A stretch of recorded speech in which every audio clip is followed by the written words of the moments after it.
All right, what's up, everybody? What's up, everybody? What's going on? What is going on? We're getting this thing started. CP time as usual. CP time as usual. It's a real thing.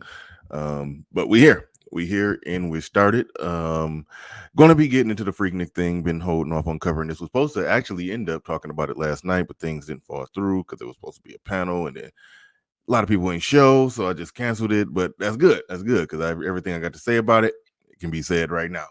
And so we're going to get into the whole Freaknik thing, the angle on it that I'm going to spend the most time with the parts of it that jump out to me the most, as it should most of you if you're in this space.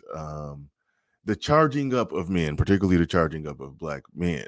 The word predator was thrown around. The word it was basically implied in a video by Mark Lamont Hill, if you haven't seen it, that the events and actions and behaviors that was going on in Freaknik were predatory, were non-consensual. He even used the word, sexual assault and grape.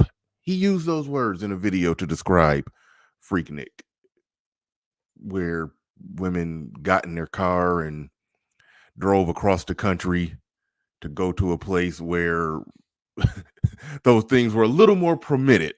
So we're going to be getting into that and breaking things down. When I say those things are a little more permitted, I mean the ability to the freedom and lack of social criticism of being what they called freaks. I mean the dance, when we used to dance in the 90s, we called it freaking. I don't know what they call it right now, but we called it freaking, and that was Freaknik.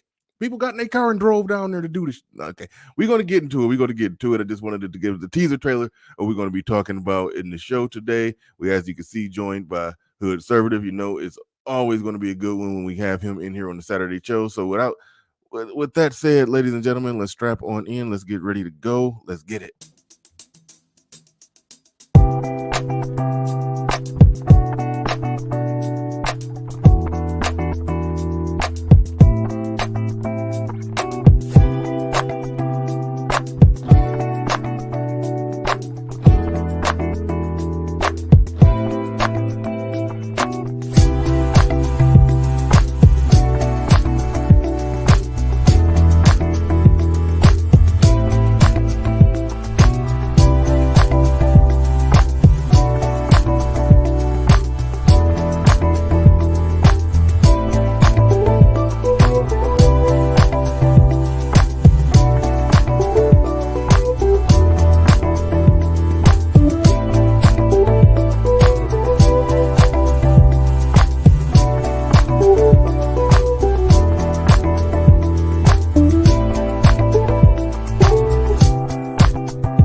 Peace, folks.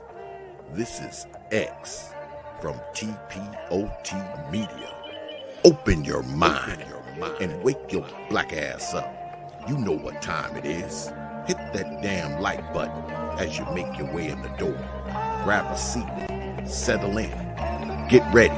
It's the Grown Man Hour with your host, my man, Bernard Riley.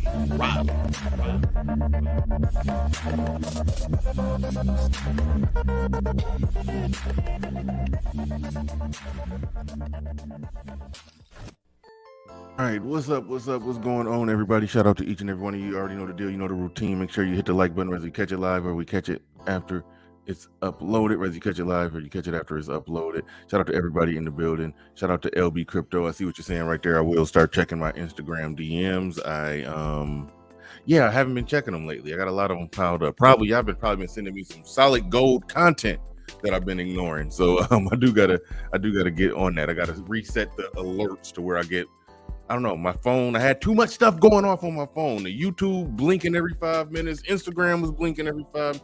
I just had too many alerts. I had to shut down some notifications, but I got to turn those back on if y'all sending me good content that I can't miss. But shout out to LB Crypto. Shout out to Free Zone Lou. He says, 304 is pushing back legally on the release of this Freaknik documentary is the funniest part of the whole thing. Shout out to Freak Zone Lou, do appreciate you. And shout out to Treese O'Neal with the $5 super chat, says salute BR. Thanks for the consistency, brother. I ain't even consistent enough yet. You ain't seen nothing. But David Oler King in the building says Hood. Too damn snazzy in the building. Excalibur, Celine, Jarrell Johnson in the building. Shout out to you. Jack Nickelback. That's that Coons running interference for Hotron. Yes, I have a really big problem with men who run interference for I'm trying to not mess up the algorithm. Actually, I already did because I said, well, Hotron probably won't trick the algorithm. Yeah, I have a huge problem for men running interference for hoathons. Yeah. Running interference for hoes. I'll mess up the algorithm. I got a problem with men running interference for hoes. Criticizing men. Never mind. I ain't about to go there. Criticizing the men that criticize female behavior. Those are the worst to me. But anyway. Let's go ahead and get into it. Let me bring Hood Servative back up. And you said Bernard with the wave spinning. Not really. Well, maybe. The sunlight. I don't got studio lights. I got sunlight hitting the waves right now. But I need to edge up. Yeah, it's all looking all bad.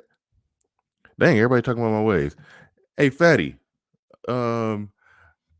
Somebody told me that you mentioned me on one of your community tab posts. It was like a shout out, but you threw out a little backhanded comment. You said I don't got love for I don't like the guys who are born and raised on Fight Club or something like that. That is, but you said, but we will make him respect us. That is not true. I don't dislike y'all. I actually like, love, and respect what was built over there on Fight Club. Y'all built y'all own. Y'all technically built y'all own de facto manosphere, so to speak, and I love that. And y'all made Negroes cam up. That's Anton made Negroes cam up, and so yeah, y'all got a great thing going over there. I don't dislike y'all. You took a shot. You shouted me out and took a shot. It was 10 days ago. I'm just now seeing it. And another thing about you, the AI version of you that's in your thumbnails, like the AI you is in good shape and been working out. The real you and the AI you, like y'all look like y'all was like raised in two different households. It looked like you, but one of them had parents that loved them, and the other ones just fed them pizza and ice cream every night. All right, boom. Okay, all right, let's get to the show. But the AI fatty been working out. That's all I'm saying. AI fatty been working out.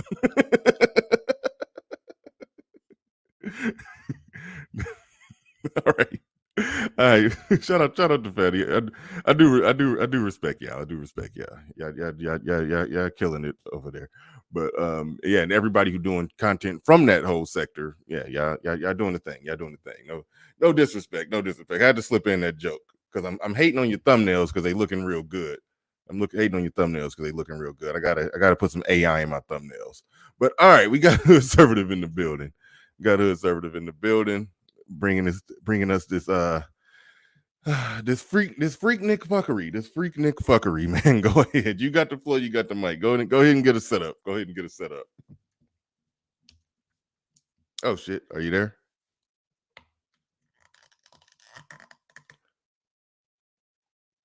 Mic check on Hood Conservative. Are you there? Okay, I think I'm here now. Okay, yeah, my bad. As I was saying, don't blame me or black men broadly for the fuckery, all right? I was not twerking on cars. I was not the one with my booty cheeks greased up. I have nothing to do with the debauchery at Freaknik. Plus, technically, I was too young to even participate. So that is on as we like to call old hoes. That's what y'all. It's funny that hold on. No, it's funny. Like me and you, we at the perfect age when it come to Freaknik because one, we were too young to participate by about 4 or 5 years. And but what that technically meant is that not only were we too young to participate, our moms were technically too old to be in it. Like we in that perfect sweet spot. Yeah. Like because somebody had said to me, "You think your mama was down there?" I'm like, "Nah, my mama wasn't the age to be down there, but like my big sister may have My been." mama was saved by then. All right, we dodged Yeah, that yeah. bullet. My mom was trying to get remarried by then. She was she was in her early 30s. You know, but my stepdad, who she's still married to this day, that's who she. You know, they were around the time of Freaknik. I think that was around the time they was getting together and you know and things. Like my mom's era would have been you know late 70s, early 80s. Like I was born I was born 82. So my mom's era would have been late 70s, early 80s. If they had cameras or something going on back there, who knows? Who knows? Would you know that would have been her era. Like the end of the free love movement, the beginning of the crack era. That would have been her era. But that 90s era, like no. Because like some people legit worried they gonna catch their mom on Freaknik. I'm like, no, my mom is too old to be there. Because okay, 1994, I would have been 12. I mean, my sister would have been 14. I think Freaknik went to 1999. So it's feasibly possible that my sister at 16 or 17 could have snuck down there. You know what I mean? You know, me and her and her friends could have been going to Disney World or to Cedar Point, you know, in Ohio or something. We live in Michigan. Hey, They could have pretended like they was going to Cedar Point for a weekend in the summer and just kept driving and went to Atlanta. That's very possible. It's have very you possible. heard? Have you heard about the lawsuit? The lawsuit. Yeah, there is a stop the Freaknik lawsuit. They're trying to put a civil suit out against the documentary to stop it from being released. Several unnamed quote high power professional black women have put together a civil suit to stop Freaknik, the documentary, from being released. No, I don't. That part, I don't know. Oh shit! Hold on. Wait. Hold on. Okay, time out. Okay, my brother, and I don't mean my brother like my brother. No, I mean my actual This is on News One. Yep. biological brother. Same mama, same daddy. Grew up within a twin beds in a 12 by 12 bedroom. Has formally confirmed that our sister was down at Freaknik. So when we watched that documentary. We might catch our sister down there. See, But that's what you do, Bernard. You got to jump in front of the bullet. All right. Don't wait for the bullet to just hit you. You jump in front of it. That way you can control the damage. You know what I'm saying?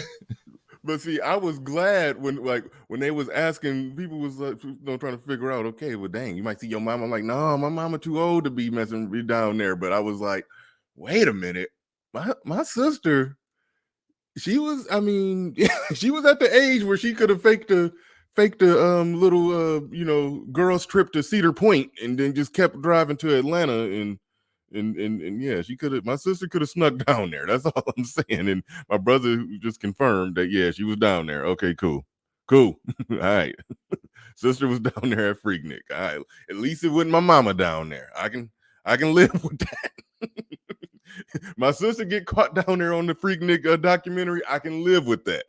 If my mama was caught down there, that's a whole nother ordeal. That's a whole nother situation. But all right, this is messed up. This is all messed up. But all right. So you pulling up an article, it seems. You pulling up an article, it seems. Yeah, this is I was just double checking my references before I even went down with this lawsuit story, and yeah, News One has it on their website. There is a lawsuit against the Freaknik documentary.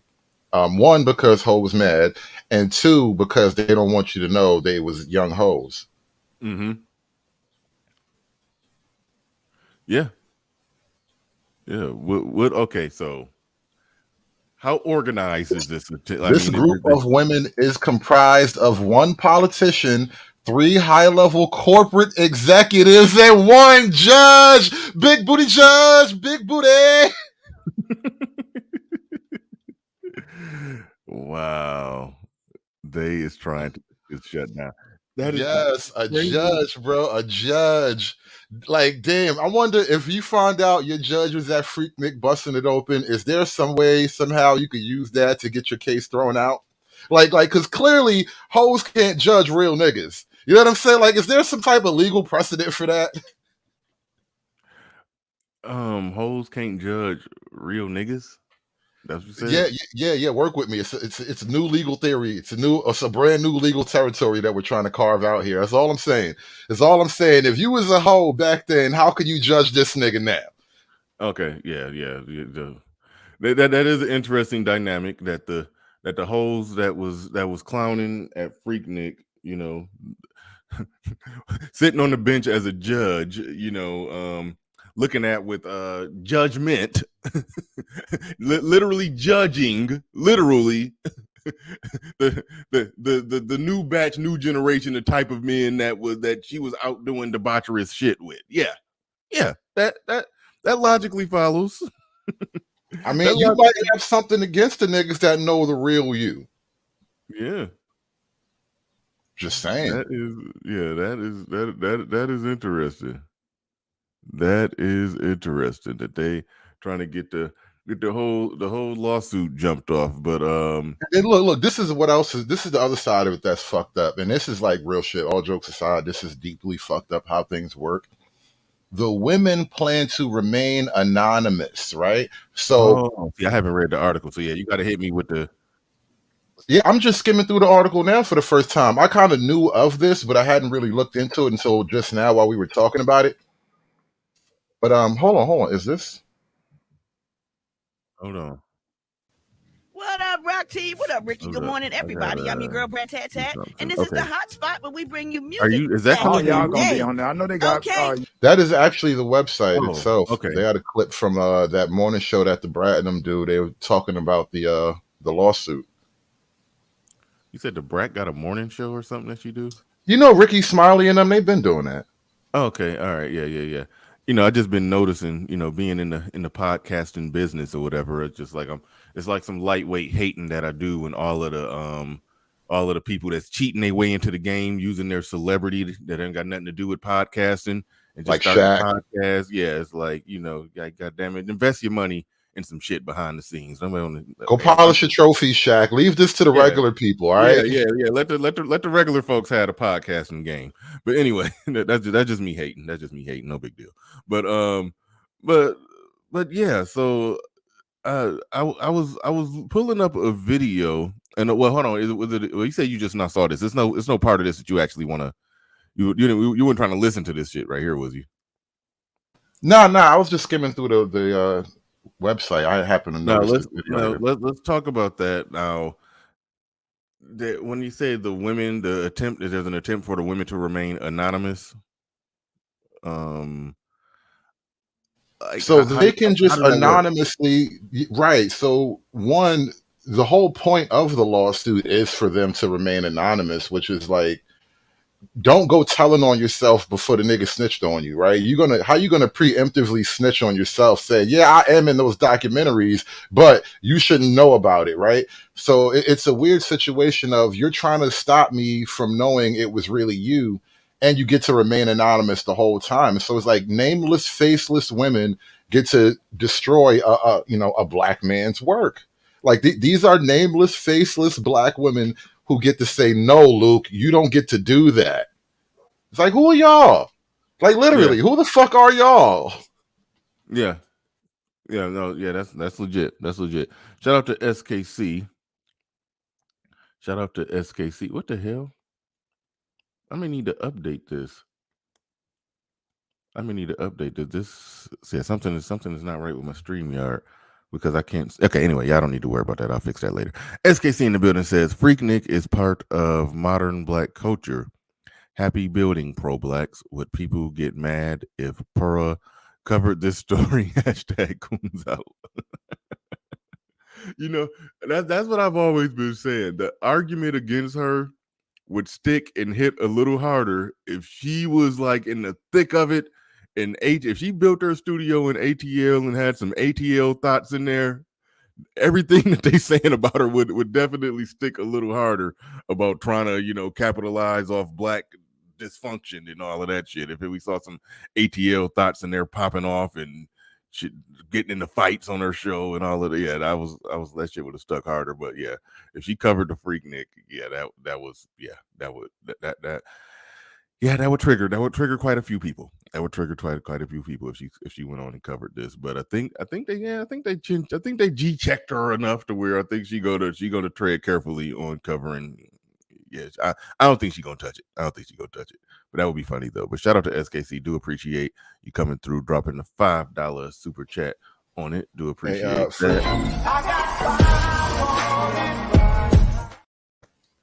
No, I was saying, Freeman, tell Mama I don't want no smoke. All right, tell Mama I don't want no smoke. These are just jokes, Mama.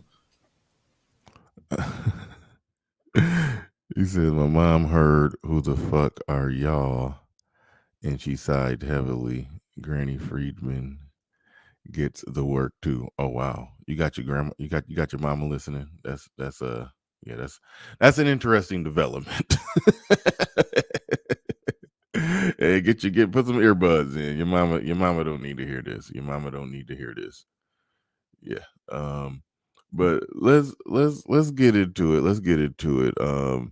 That is an interesting thing that they are anonymously trying to get that taken down. They don't want to snitch on themselves in the process. They can't even go with the like that. That's so telling because it's like they can't even go with the process of no, we're just doing this. We're just advocating for women. We just don't want to see, people exposed in this way. But it's like, no, you don't want you to be exposed in this way. This is a singular fight. This is not some collective group cause here. This is a very personal cause that they are trying to personally make sure that they are good, clear, and secure. That is what they're doing. I am trying to pull up the video that you sent me. It was a video. Okay, now TikTok act real funny. And I cannot pull. Yeah, I can't pull that up. All right, we're gonna go right to the Mark Lamont Hill. That's really the money shot for me anyway. I'm struggling. I'm struggle streaming trying to pull stuff up. Give me a second. Let's get right to the Mark Lamont Hill video because that's the one that really matters to me. That's the one that was the most ridiculous, the most absurd, the most like no logical justification here, and speaks volumes to the type of things that we talk about here. It speaks volumes to the type of things that we talk about here, where nothing, nowhere can be a woman's fault.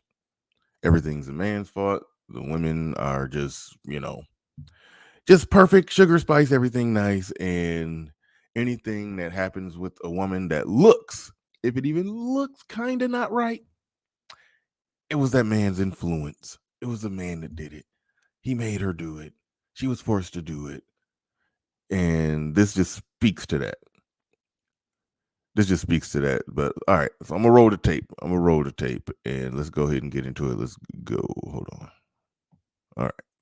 A lot of noise is being made about this Freaknik documentary. A whole bunch of people talking about whose names and faces and voices and bodies are going to show up on this video from the 90s. And most of the conversation is about whether or not women will be exposed on this documentary, whether people's mamas and girlfriends and wives and daughters are going to show up in a Freaknik documentary. And I hear you, but that's the wrong issue. Look, yeah, how could that be the wrong issue? It's other issues, but that is an issue. But again, he's operating on that. And when the stream that I was going to do last night, I was playing on the whole thing.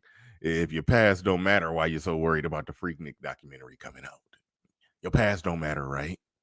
But if for him to try to say there's no issue that shouldn't be the issue. That's him trying to hide or obfuscate the whole notion that these chicks out here wilding. These chicks out here wilding and is being exposed. That's him trying to sweep that under the rug. This kind of reminds me of the whole body count conversation, right? Like, why do body counts matter? And it's basically like this. Do you really expect women who were part of the Freaknik generation, who fulfilled their Freaknik dreams, to then go on and have stable, productive relationships later on in life? I don't know if those are the same two women. I don't think that's an actual thing. And that, it wasn't, Freaknik was a sort of a singular thing. It was an event that happened in a specific time and place, right? It didn't happen in a vacuum. Because then there was like Greek Week and Black Bike Fest. Like anytime there's an event where scantily clad Black people just hanging around, it's like a mini Freaknik. And it just sort of poses the question, like, so you mean to tell me these are the women who now are telling me body counts don't matter, and we can just work it out? Never mind the fact that you got kids and you got a baby daddy from Virginia that you just fucked that one night while he was riding motorcycles and shit. Like it just reveals too much about the dark side of the culture, female culture. Yeah, and it's where we'll get into that in a little bit, but it's worth averaging into the equation that all of these things are like Freaknik is just one highlighted moment of it. It happens all the time. It happens everywhere. Girls going wild, but Freaknik is just a very specific brand of it. But hold on. Let's get back into the tape. I was outside in the 90s. I've been to Freaknik as an aspiring young journalist covering the story, of course.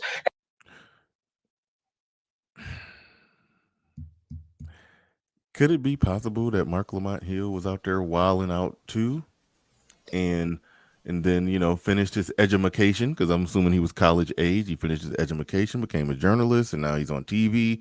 Now he's a TV talking head. And could it be possible he was out there wilding too, and maybe his simp training in academia has him doing what he's doing, where he's about to charge up Black men with sexually assaulting those women who consensually engaged in whatever they engaged in Freaknik? All of that could be possible. I think there's a little element of guilt for certain guys. Like, they definitely kind of are trying to make up for their misspent youth, right? So they simp extra hard to cover up for the shit they did when they were younger.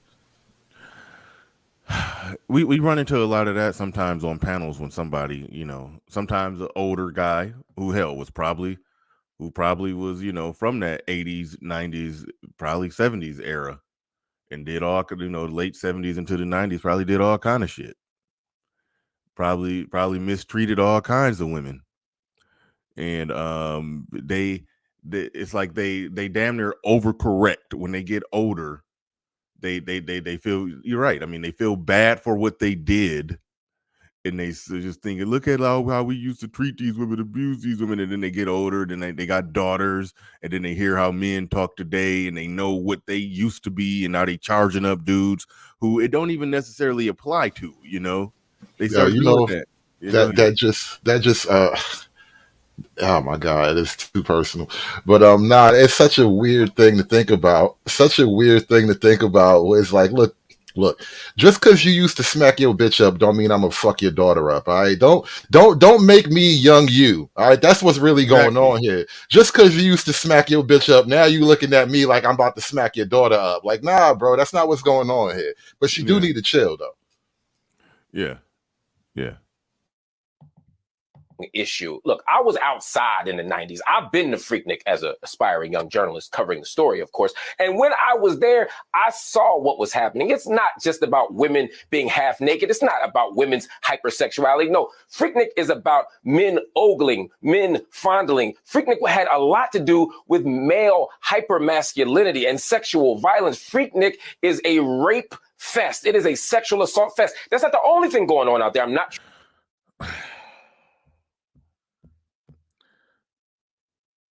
Sexual violence, rape fest, sexual assault fest. Like, how do people fix their mouth to say something like that? Like how does a guy even get there at this point? It's a complicated thing. All right, here's the thing. Like Mark Lamont Hill is obviously like he cooning right now. If this ain't cooning, there's no such thing. And Mark Lamont Hill, he is taking situations that like actually did happen and trying to make that the entirety of what happened. So like of all the debauchery that happened, there was probably like 1% actual like aggressive sexual assaults, like just straight up no defending this type of thing, right?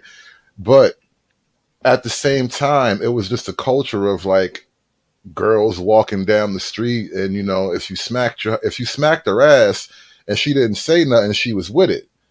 If she did say something, then I'd smack the next girl on the ass and see if she say something. You know, it was that's what was going on down there, and I don't even know how to like it's such a crazy thing to look at. That's why I'm kind of glad I was too young to witness it, because like watching the old tapes of it, it's like, wow, this whole thing is a strange universe. It's like Bizarro World in a weird way. But what's also bizarre about it is the huge amounts of women that were just with everything, just having sex on the beach, in traffic, on the corner, swinging from the light post. Like it was all kind of stuff going down like consensually and freely and willy-nilly. And so like to act as if it was just a giant sexual assault party, like bruh, nah. You lying way too hard right now. There's no such thing as a sexual assault party. I mean, that's what he called it, a fest, bro. He called it a fest, as in a festival. Fest is short for festival. I didn't make that up. Mark made it up. He called it a party. He said it was a goddamn fest. Like, nah, bro, it wasn't a fest. It wasn't an assault festival. That's not what happened here. It was a whole festival. Oh my goodness! But to the extent that in that kind of assault fest or sex fest or whatever, to the degree that something could be called sexual assault, it's almost okay. Put it like this: it was all kinds of consensual sexual stuff going on. But even though it's basically a freaky free for all going on, yeah, that don't mean that every chick got to get down with every, like if it's a damn orgy, if it's a 10-on-10 orgy, your chick can still choose within the confines of that orgy whether or not she want to let that dude a particular dude put it in, but he don't know that until he try to stick it in. So it's like, so it's no sexual assault in an orgy. That's why I'm like, it's no sexual, I mean, it's no sexual assault. If that's what's going down there, everybody just walking by grabbing and smacking ass and shit like that. Okay, she may not want her ass smacked by that dude, but once you in that arena, the asses are smacked. You could just decline and say, no, not you. This is what I don't understand. This is why I say it's like it's such a crazy thing to really look at it rationally, because like Freaknik 94 wasn't the first ever Freaknik, was it? Like, I'm pretty sure this was something that was going on. Yeah, they said the concept was conceived back in the early 80s, but it became a big thing in Atlanta, like, mid 90s. And the reason why I bring that up is because I'm trying to like conceive of the conversation of young women who want to go to the assault fest. You know what I mean? Like, imagine the group of girls who they putting on their hair and their makeups, and oh my God, hair in the 90s was crazy as hell. But they getting their hair done and their makeups and all that stuff to go to the assault fest. Yeah. I think somebody got Jamar Roulette got it right there. He said it's like jumping in a mosh pit. Okay, you jump in a mosh pit, you know you're going to get hit. Now, you probably the person who hitting in the nuts is probably that dude. You didn't jump in to get punched in the nuts, but yeah, you in a mosh pit though. You in a mosh pit. You shouldn't have gotten a mosh pit. Anything could fucking happen. Somebody called it assault dick. Nick. It's like I'm just trying to, because like I could understand it totally makes sense why a bunch of niggas would hang out, because like niggas will hang out anywhere as long as ain't no police messing with them, right? So I could totally get why you have a bunch of niggas showing up for some dumb shit, but I'm just trying to understand the conversations that women were having amongst themselves about why they should go to Atlanta from Kentucky and Maryland and all these, faraway regions, and they all drove down to Atlanta to come bust it open at Assault Nick. I would love to be a fly on the wall in those conversations. Mm-hmm. There's a lady in this thumbnail picture. She being assaulted. Just just curious. Is this the type of assault that Mark Lamont Hill is talking about? I'm just curious. I had to blur it out or put the emoji in front of it, but yeah, I was scared to put this picture up on YouTube. I was like, nah, my channel isn't too much trouble. I'm already on thin ice. Let me not anger the white people at all anymore. I may change. I thought about that. I may change it. I used a bigger emoji, like the one that I found. It was like a smaller thumbs up emoji. I tried to put something bigger over it to kind of obscure it even more. So, but anyway, and it's funny to say, "Can you delete this, please? It's my mom." Like that is right. Fucking funny. Well, look, your mom was safe. That's law enforcement. All right, your mom was in safe hands. Well, nothing bad gonna happen to your mom. That's the Atlanta PD right there. He said she was in safe hands. Both of them. Oh my goodness, that is funny. That is funny. But yeah, like how far gone do a man have to be in the realm of simpery and charging another black man up? Wait. Go ahead. No, that pick is interesting. Think about the way liberal logic works, right? Because they talk about the power dynamics. Yeah, that pick. Yeah, well, let's go back to that for a second. Technically, he would call this assault, right? Because he is a police officer, and that woman is clearly under a power imbalance, right? The power dynamic works for him. So he is a uniformed law officer. He has a weapon on him, a visible weapon, right? He would say that woman is being assaulted right now. He would actually say he would say she is being raped by the state. This is white supremacy. That black man is enacting white supremacy on that black woman's two butt cheeks. That's what Lamont Hill would say. He would make that argument. Like we've seen that argument get made. We've seen similar arguments get made. So yeah. man. Is you are far gone as a man if you're saying that Freaknik it was a sexual assault fest or whatever. I think that may have been was his exact words. I think he said grape. Yeah, let's run it back a little bit. He said something like that. He used grape. He used sexual assault. It was the whole. He threw out every word. All the lynch a nigga words. He used all the get a nigga lynched words. Yes, there it is. You just hit the nail on the head. It's people like to always relate things back to the past and the racism that we dealt with. Okay, do that to Mark Lamont Hill, saying it is that same thought process of charging up a black man with doing something sexual with a woman and it was consensual, but saying that it was not consensual. That is the same type of language that got black men hung from trees. They always want to say this is a modern day lynching. Okay, how are we not to say, Mark Lamont Hill, you're participating in the modern day lynching, Mark Lamont Hill. The people who always want to say this is modern day lynching. Yeah, that's what you're doing. That's what you're doing when you're trying to say these men were sexually assaulting these women. Because what I do believe is going to happen, if they can sell that narrative, if they can make that narrative stick now, and in the Me Too era where people go back 20 years to pull up stuff all the time. I mean, people have got perp walked through the social media streets and through actual court. for less than what's probably going to be seen in a documentary. So you're going to have somebody face on there doing some, probably committing some sexual act on a woman and on a street corner or ducked off somewhere behind a liquor store or something. You're probably going to see some stuff like that. They're setting it up to say that this woman was assaulted. She didn't really consent. It was a mob. She didn't have the ability to say no. They're setting that up to where it's feasibly possible that some men will be identified and potentially arrested.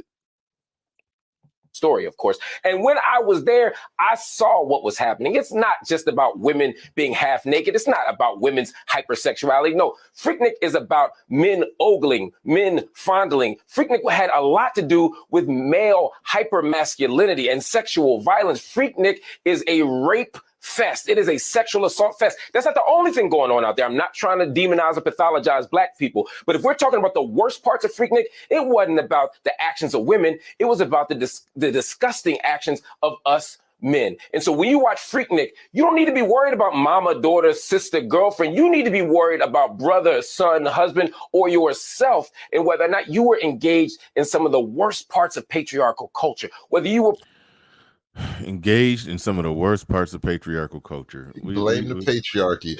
These hoes literally tried to escape the patriarchy and get turned out in Atlanta, and he gonna blame the patriarchy for the hoes that ran away. You see, This is why you can't talk to people like this. You can't blame the patriarchy for the hoes that escaped. If a chick got in her car, think about it. If she was living in a 2-parent household and she got in her car and drove to Atlanta, at 17, 18. She had not even moved out yet. Went down there. She left and escaped the patriarchy to run to just some open market type of system. Patriarchy is the oppressive force that protected her and kept her in line and not doing stuff like that. But when she escape it and go do it, they call that patriarchy. Like, oh my goodness. Like that the level of ridiculousness. And speaking of ridiculousness, Fantasy Girl Allen says, when men would stick hands up skirt without even knowing a woman, how can you not see a lot of these women probably get sexual assaulted? Okay, I'm just curious. How long do you think this woman and this cop knew each other? Just curious. You think they met, went out on a first date, went on a nice little cute ice cream date, got to know each other and talked, and then just went out to a more formal dinner and at a nice little steakhouse on the second date. The third date, they kissed on the third date. He worked his way up to a kiss, and then the fourth and fifth date, they finally went back to her house. They just watched the movie, cuddled, and fell asleep. Sometime after around the sixth time they got together, after they established that they were in a solid, committed relationship with each other, then they later started having sex and was in an intimate, romantically, emotionally profound relationship. And then when they were just out partying, the whole sad, bro. You making the whole sad. When they were out partying, her consensual, committed, monogamous boyfriend, who happened to be a cop, spread her cheeks for a photo. Do you think that's how it went? That they knew each other? They were like seeing each other like 6 months. Is that how you think it went? Or do you think they knew each other for probably 6 minutes, maybe 6 seconds? So when you ask the question, they were sticking their hands up under the women's skirt that they didn't know. How could we not see it as sexual assault? How long do you think he knew her? Right there. You know what's so interesting about that sentiment? And listen, Fantasy Island Girl, I literally described that sort of scenario before you made that comment. I didn't put as much oomph into it as you just did. And here's the reason why. One, there's this there's this sort of culture in Black America of aggressively pursuing women. And it's something that the women respond to, obviously. and it doesn't always work out the way both parties would like it to, but that's life. Things don't always go in your favor. And the issue here, though, is that Freaknik in particular was the type of environment where you don't know that a woman wants to be fingered until you actually finger her. And that was literally the game going on in Freaknik. Like, maybe she wants to be fingered. Boop. Oh, no, damn, not this one. All right, maybe she wants to be fingered. Boop. Oh, ding, ding, ding, ding, ding, winner. Like, that's kind of what was happening there. And so, like, I don't know. But the guy who tapped him on the shoulder and said, excuse me, would you like to be fingered? He never got to finger anybody. Right. You see what I'm saying? So you don't know if she wants to be fingered until you actually finger her. And then here's the weird thing. And this is what it is sometimes to not be like that guy. Maybe she just didn't want to be fingered by you. But she would totally be willing to be fingered by, your homeboy. You know what I mean? That's why niggas roll in packs. Mm-hmm. Yeah. Yeah. That's why niggas roll in packs. I didn't catch that. Like, that's what's happening, though. And so, like, Fantasy Island girl, look, I feel your consternation over this whole thing. I just don't know what to do because, like I said, I can't imagine the conversation that girls are having. Like, you know what? You know what would be a great idea is to walk around half naked in front of like thousands of horny, drunk guys. They're drunk, high, and horny, and I'm gonna walk around with my titties out and just sip lemonade like it's a lovely day. Like, I can't imagine girls having that kind of conversation, but apparently that's the kind of conversation girls are having, and they think that's just gonna be the end of it all. Mm-hmm. I'm trying to pull up a video that I got going here, and it's a better one, so I'll keep looking.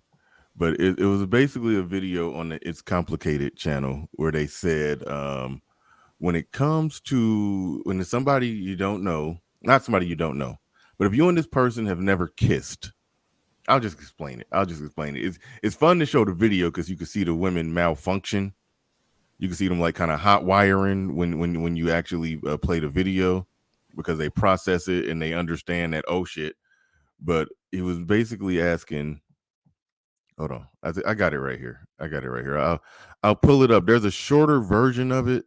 And so the version that I'm using may not get to the point fast enough because I wanted to find the short of it, but it's from the It's Complicated channel. So give me a second.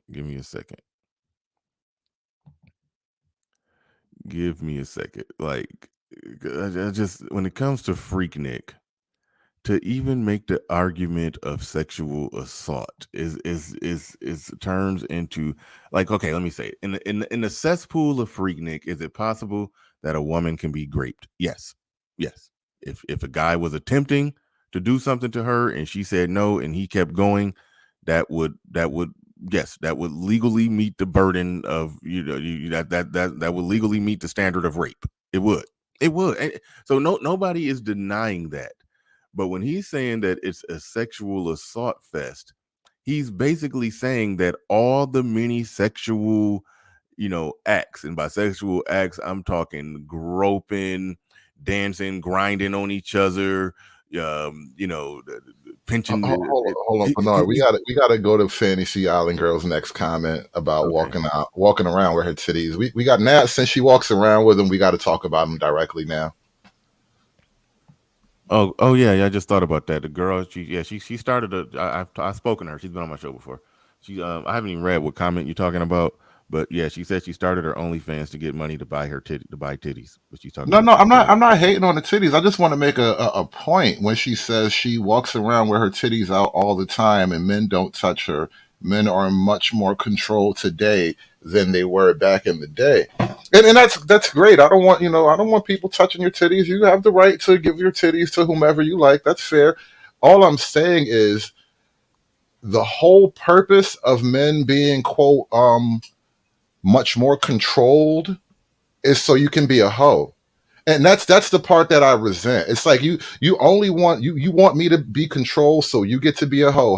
How does that benefit me? I don't really like, I don't see what you're saying. You're saying she wants you to be controlled so she can be a hoe? Why do you need to be walking around with your titties out? Like, who's that? Like, what's the value in that? Why should I be why should men sort of soften themselves so you could hold yourself up? That's the point I don't get. Like, yeah, I know you want to walk around with your titties out, but I don't understand why you should feel safe doing that. It is not a normal thing. I mean, go and live in the jungle if you want to walk around with your tits out. That's just not what we do here.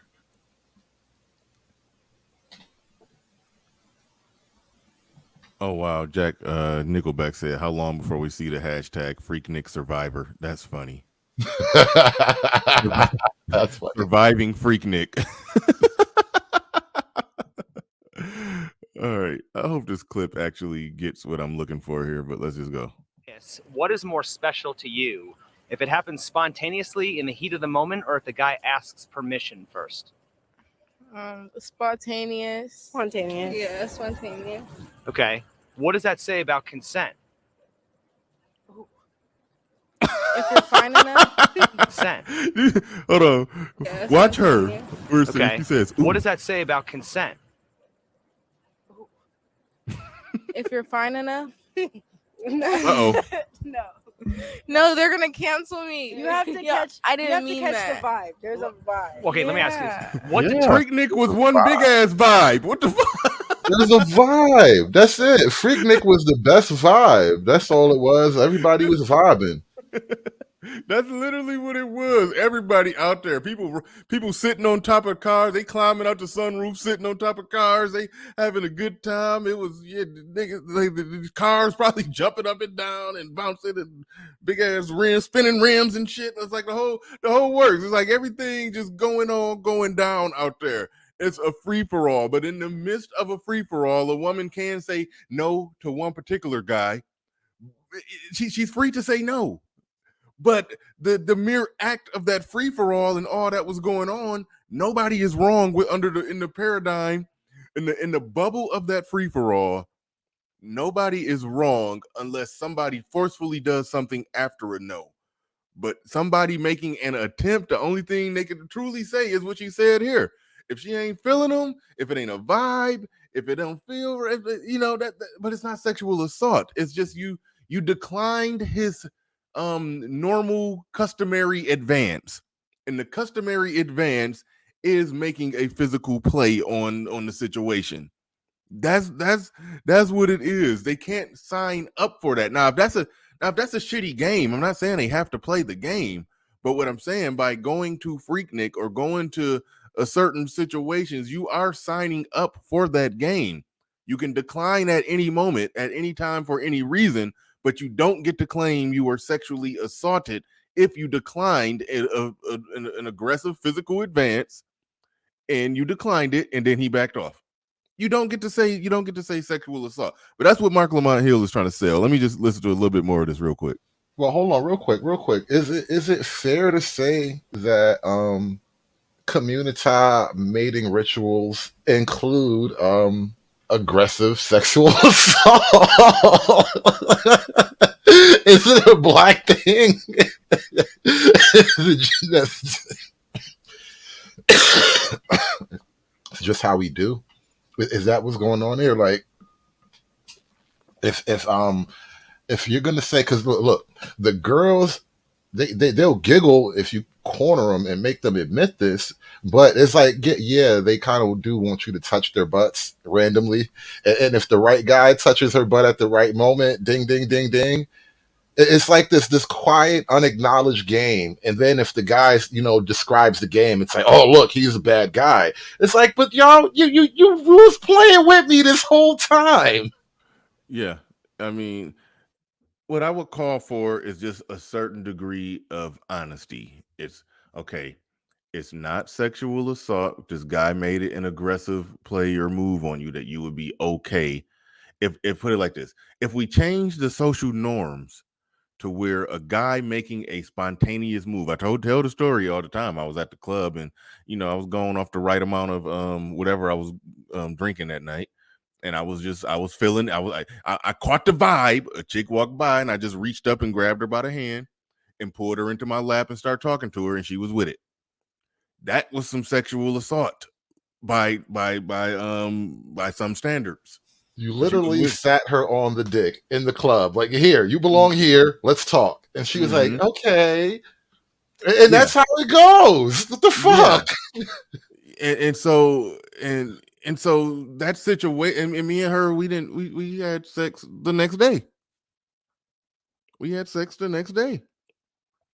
So the fact of the matter is, and it wasn't like an aggressive, like I jerked her down, like I grabbed her hand and I said something to her, and then she like couldn't really hear, but she leaned in, but I could just tell how she was looking at me, that whatever I said, she was with it. She just, so I just pulled, when I'm pulling her closer so she could hear me, I set her down on my lap. It's like, in that situation, it's like, yeah, okay. What if she wasn't feeling me, but I reached her hand, grabbed her hand, and then said something to her, and then she like kind of pulled away, and then I yanked her down. But either way it go, the fact of the matter is, because she was feeling me, that was okay. But if she wasn't feeling me at all, the mere fact of reaching for her hand is absolutely wrong. So I just think it should be in a place where the guy reaching for the hand, he's not wrong. It's just he was getting rejected based off social norms. Now, if they want to change the social norms that say thou shalt not make physical contact with a woman until A, B, C, and D. Okay, cool. If they want to make those the social norms, make them the social norms. But you can't have lopsided rules that's okay for one guy and not okay for the other guy, because then it's left for that one guy to determine based off his own personal self-worth or confidence, whether he think he's that nigga that night. So but the women are basically saying, oh, you could do that, you just gotta be that motherfucker. You gotta be that nigga. He's supposed to leave the house saying, well, I'm not that nigga, so I ain't gonna do it. No, he gotta try. He gotta try to be that nigga, even if he's not that nigga. Look, the culture of Freaknik is literally, you got to try to be that nigga, at least now. This is, you might not be that nigga for the rest of your life, but for this 1 week out of the year, I'm going to be that nigga. You know what I'm saying? That's what was going on at Freaknik. Because you know what I just thought about? It was like a giant Saturnalian Jupiter festival to Bacchus. It was some really ancient pagan, like an ancient pagan sex cult type of ritual vibe going on, where you just got to find a willing participant. And so when you talk about the social norms, when you get to a place like Freaknik, the social norms have been inverted in an almost ritualistic way. Like that's kind of the weird thing about it. The whole what are the social norms of Freaknik? Think about that. Yeah, that's the thing though. They're literally going to a place where they know the social norms are not the same. In that particular club I was at, it was some social norms in there that was all over the place when I made that move, and it worked. But Freaknik says, I'm going to a place where the social norms are pushed so far to the edge to where damn near anything's a go. It's like so once you step into that ring, you can't. If a chick get raped, then yeah, okay, that's an issue, that's a problem. But the mere act of dudes, the chicks are groping dudes out there, and dudes is groping chicks, and it is just going down. It is just going down out there. It's like, no, you're not pulling.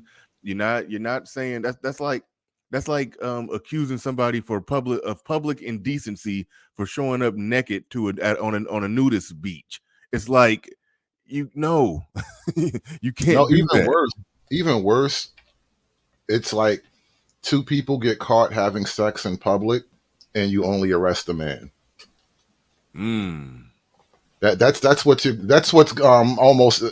of the vibe we're talking about here, where like you're a cop and you're patrolling the beach and you see a couple having sex on the beach, and it's obviously, they're obviously together, it's obvious what's going on here, and you just immediately handcuff the man and take him to jail. That's the kind of the vibe that I'm getting from this whole thing. It's like, so only the men are guilty of anything. and the women are just, free sexual spirits traveling the world of these big black ogre niggas. Like, all right, whatever. I can't go with this. Yeah. Yeah. Shout out to everybody. I'm gonna play a little bit more of this and I'm gonna get to the super chats, and then we ain't even finished Mark Lamont Hill shit, but let's go. Happens spontaneously in the heat of the moment, or if the guy asks permission first. Yes. When having a first kiss, what is more special to you? If it happens spontaneously in the heat of the moment, or if the guy asks permission first? Spontaneous. Spontaneous. Yeah, spontaneous. Okay.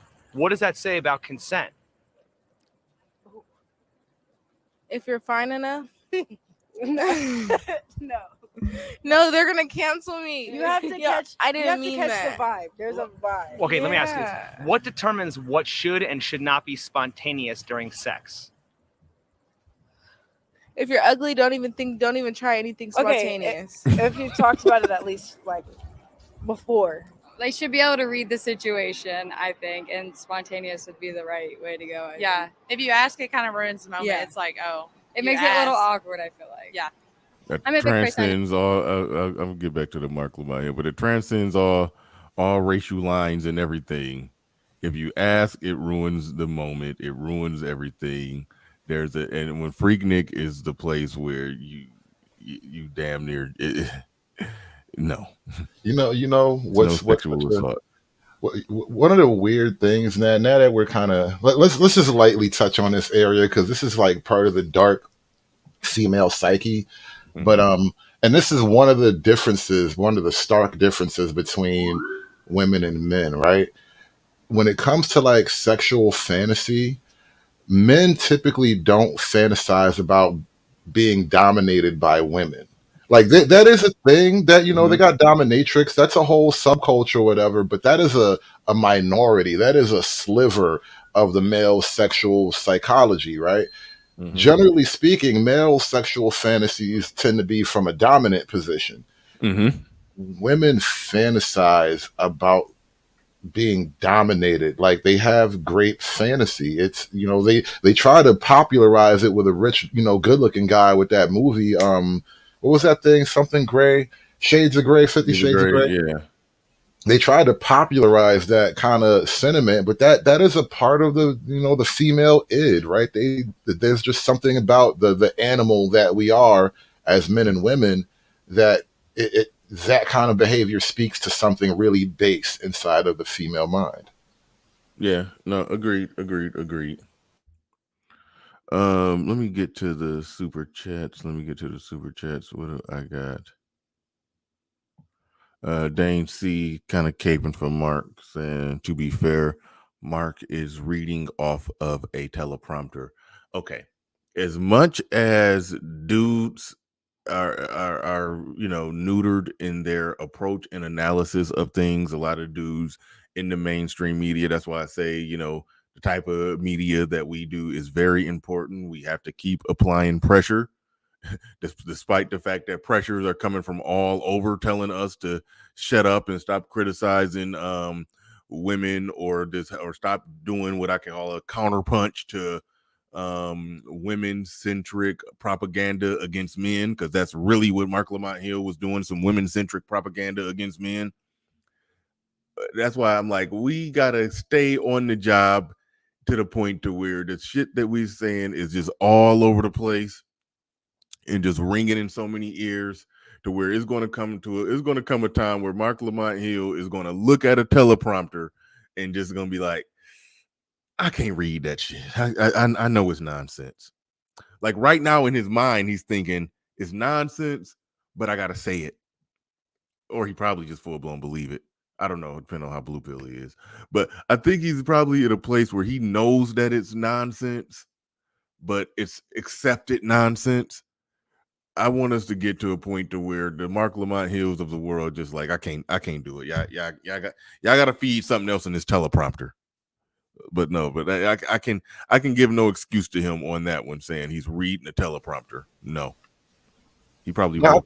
I think that's just part of his like the culture of his professional world, like where he's come from, what he's been educated with. they are very, very deceptive and frankly dishonest about actual female nature. Like nobody who's really, really honest about actual female nature could seriously have, a huge desire for female leadership. You know what I mean? That's kind of the way I look at it. And I think he comes from just a completely different outlook on things. And I think that's what you're getting here. He's just, a product of the whole left university system. Yeah. Yeah. Hoop Jargon in the building says, Hood is right. We had Kappa Beach parties in Texas. Thank you for the $2 super chat. Do appreciate that. Do appreciate that. Shout out to L. Wilkes in the building says, Thin Black Line. Oh, no, I'm sorry. Well, Wilkes dash Thin Black Line says, I bet y'all he's on camera doing something. He just trying to get in front of it. Well, I think it's a safe bet that he was down there because he said he was down there, and I think it's a safe. I don't know if he was wilding out. I don't know. For some reason, I just can't see him wilding. I just can't.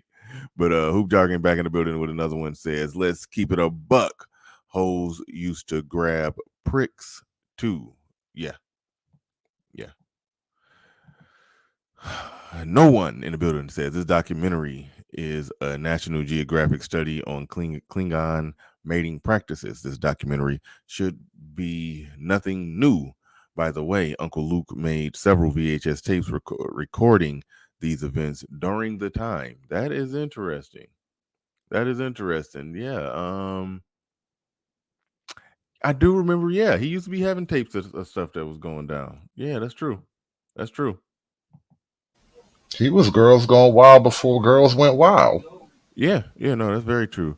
Clay Bisbee in the building says, Mark is half the reason of my new identity. Mark is half the reason of my new identity. Barely know what you mean by that, but thank you for the super chat. Do appreciate that. Appreciate everybody who's supporting the stream, each and every one of you. We about to pull the Mark Lamont Hill video back up. We're gonna finish this thing. But yeah, this was ridiculous. Or sister, girlfriend, you need to be worried about brother, son, husband, or yourself, and whether or not you were engaged in some of the worst parts of patriarchal culture, whether you were part of the worst parts of rape culture and misogyny and sexual violence. When we talk about Freaknik, and the way we talk about Freaknik, it's a representation of all the problems we have in a society that always blames women for the actions of men. So don't check the women, check yourself. What? I think we are clearly in a society that always blames men for the actions of women. He got that completely backwards. He got that bad boy completely backwards. This is what I meant about he just is ideologically incapable of seeing it that way. Yeah, it's just his whole culture is, women can't be the problem, because if women become the problem, then a lot of what he believes in politically and socially falls apart or becomes impossible and untenable, because how can you really expect it to work if you put it all on women's shoulders? Mm-hmm. Okay, now I'm looking at a video I haven't seen. It says The Real Horror Stories of Freaknik. All right. Yeah, this is, I think, probably news clip. It should be a news footage, and this is live from, not live, but this is like from the time. And I thought just to be fair, I thought it would be fair to actually go out and play some of the like Mark Lamont Hill said, the worst parts of things going on here. And so this is some of the women actually giving their testimonies to the reporter. Oh, okay. I haven't seen this. Let's lay it out. Let's lay it out.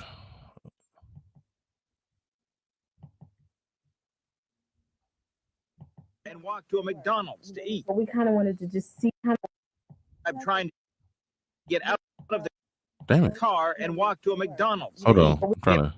I'm trying to get out of the car and walk to a McDonald's to eat. We kind of wanted to just see what was going on. Couldn't get Student Stacy Lloyd describes going out with a roommate after getting off a restaurant job. Remember all that Freaknik traffic? She suggests traffic was part of a series of events that led to finding herself someplace she hadn't set out to be and in trouble. Some guy jumps into the driver's seat of the car. So we start. Hold on, yeah, I gotta back it up some. My earbud was messing up and I couldn't hear nothing. All right, I'm sorry. Here we go. Describes going out with a roommate after getting off a restaurant job. Remember all that Freaknik traffic? She suggests traffic was part of a series of events that led to finding herself someplace she hadn't set out to be and in trouble. Some guy jumps into the driver's seat of the car. So we start fighting in the car. I'm going like this and drilling him in the chest and in the face with my feet. And so someone opens up the passenger door and pulls me out of the car, and they drag me on the ground. They ripped my skirt, my underwear was ripped. One of my sisters, she had guys reaching up under her dress. All right, now first things first. What happened to them was absolutely 100% positively wrong. They weren't even a part of Freaknik. They were just somebody who lived in Atlanta, who just got off work, who got entangled in the Freaknik traffic, and yeah, that was fucked up. That was actually fucked up. And it don't even sound like he was trying to do. I mean, he probably was trying to do something freaky, but he sound like, from the sound of things, it sounded like he just hopped in the passenger seat while she was driving, I presume. Is that accurate? Basically, that's what it seemed like. She got stuck in traffic somewhere, so it was probably like, you know, the Freaknik traffic where everybody was just out in the street, not going nowhere, and she got caught up in that, and somebody ran up in her car to do God knows what. Okay. All right. Yeah. No, that's absolutely positively 100% wrong. That's absolutely positively 100% wrong. And yeah. No, I got it. That definitely concede the point on that one. I haven't seen this part of it, but you know, if we're talking about civilians. We're talking about people that volunteered to go to Freaknik as if they soldiers who signed up for war.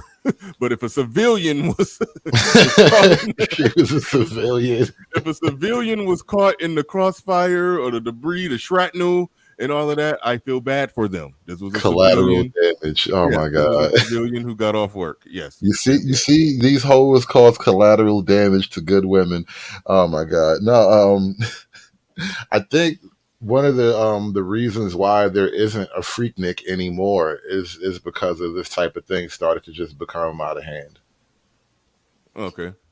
All right. You know, trying to fill and everything. I had my dress ripped off, and my roommate, she had her chest fondled with and everything, and then my other sister, you know, she was fighting, and one guy hit her in the head with a bottle. I started screaming like, help, help. At this time, they just started attacking us, you know, tearing off my sweater. My friend got behind me because she's smaller than me. So by this point in time, they done pushed us to over here. It seemed like the crowd was getting bigger and bigger. Just full of guys over here thinking a freak show going on, and it's not. I mean, I have bruises in my skin from the marks where the guys... Right there, that's from what happened. Right, and the door was locked. The force of the crowd was so that they pushed us through this door. It broke the glass door. We were so nervous and scared that we couldn't crank up the car. And so the policemen came. Everybody, when they heard the siren, everybody just like scattered. The only thing that saved me from getting raped was a man yelled out police. Heaven sent. I assume. It was this one guy, and wherever he may be at, may God bless you, because I mean, he was like, you know, it was just him, and the guy was just trying to like get him and throw him out the way. He was still in between me and my girlfriends. It was like, you know, y'all calm down. You know, they ain't like that. They ain't like that. Go somewhere else. And it was like, he must have been an angel. Freaknik caught on tape. Oh my God. It sounds so dark. It sounds so dark. This is what I was talking about before we started from actually going live. Cause I was like, when I actually started like looking back at the footage, like, yeah, you know, everybody likes tits and ass and all of that too, right? But then there's this whole other side to it. And then you start to just think about the whole totality of it. And that's why I started to compare it to like some kind of ancient pagan sex cult type of festival thing. Like, what the hell got into people? Like, you just all got like taken over by the spirit of just wild pussy. Like it just got everybody just going crazy. Niggas is losing their mind. Women were losing their mind. Women who weren't even supposed to get caught up in it got sacrificed to the sex gods. It was just everything was going crazy. It was dark. It was really dark. Yeah. So this was kind of the darker side of it. I mean, it was the darker side of it. Particularly the women that seemingly, I mean, one of them, the one that was saying she just got off work and some dude just hopped in her car. Like I got complete sympathy for that one. One of them, the story was confusing because it sounded like she's saying it was a big crowd of people and she got pushed back into some door or something, and somebody, clothes was ripped off. Okay, I mean, I get the look. Civilians getting their clothes ripped off. That's not good. That's he said the freak purge. So if it was like on some freak purge stuff, on like if they on, like, okay, if It was like sexual purging. That's exactly what it was like a sexual purge. Just gotta the whole everybody in Atlanta was just and it was just like that for like a weekend or something. Like it's crazy when you think about it. Like, wow, what the fuck got into y'all? Yeah. Okay. So yeah, if they was down there on they was down there on some Charleston White type energy, then okay. All right. I'll concede some points on that one. If they was down there on some full blown Charleston White energy, and on civilians who were passing by, I will grant that completely, because just like, if everything going down, if a strip is okay, put it like, hell, I remember in my hometown, it used to, like, one of the main streets in my city, every now and then it would just be packed with cars, and it's kind of going down. It's look okay, maybe it did look like a little mini Freaknik out there, and the thing is, there would be people that was just going, getting off work and got to stop at the convenience store, and there's all kind of shit going down. Could you imagine being like the innocent church going 19, 20-year-old girl, and you go into the gas station to go get some eggs and some milk for your grandmama to go bake cupcakes, because that's what y'all do on Sundays, and you walk outside and this girl is on the car butt ass naked, and it's 200 guys surrounding the car while she's twerking butt ass naked. They spraying champagne on her, and then the crowd is looking at you like, shake that ass, bitch.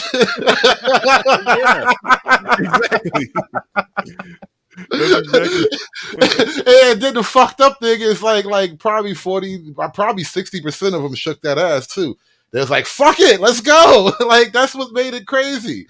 Like, it's as bad as the dudes look, like, y'all women were with it too. Like, let's not forget all the willing participants. You know what I mean?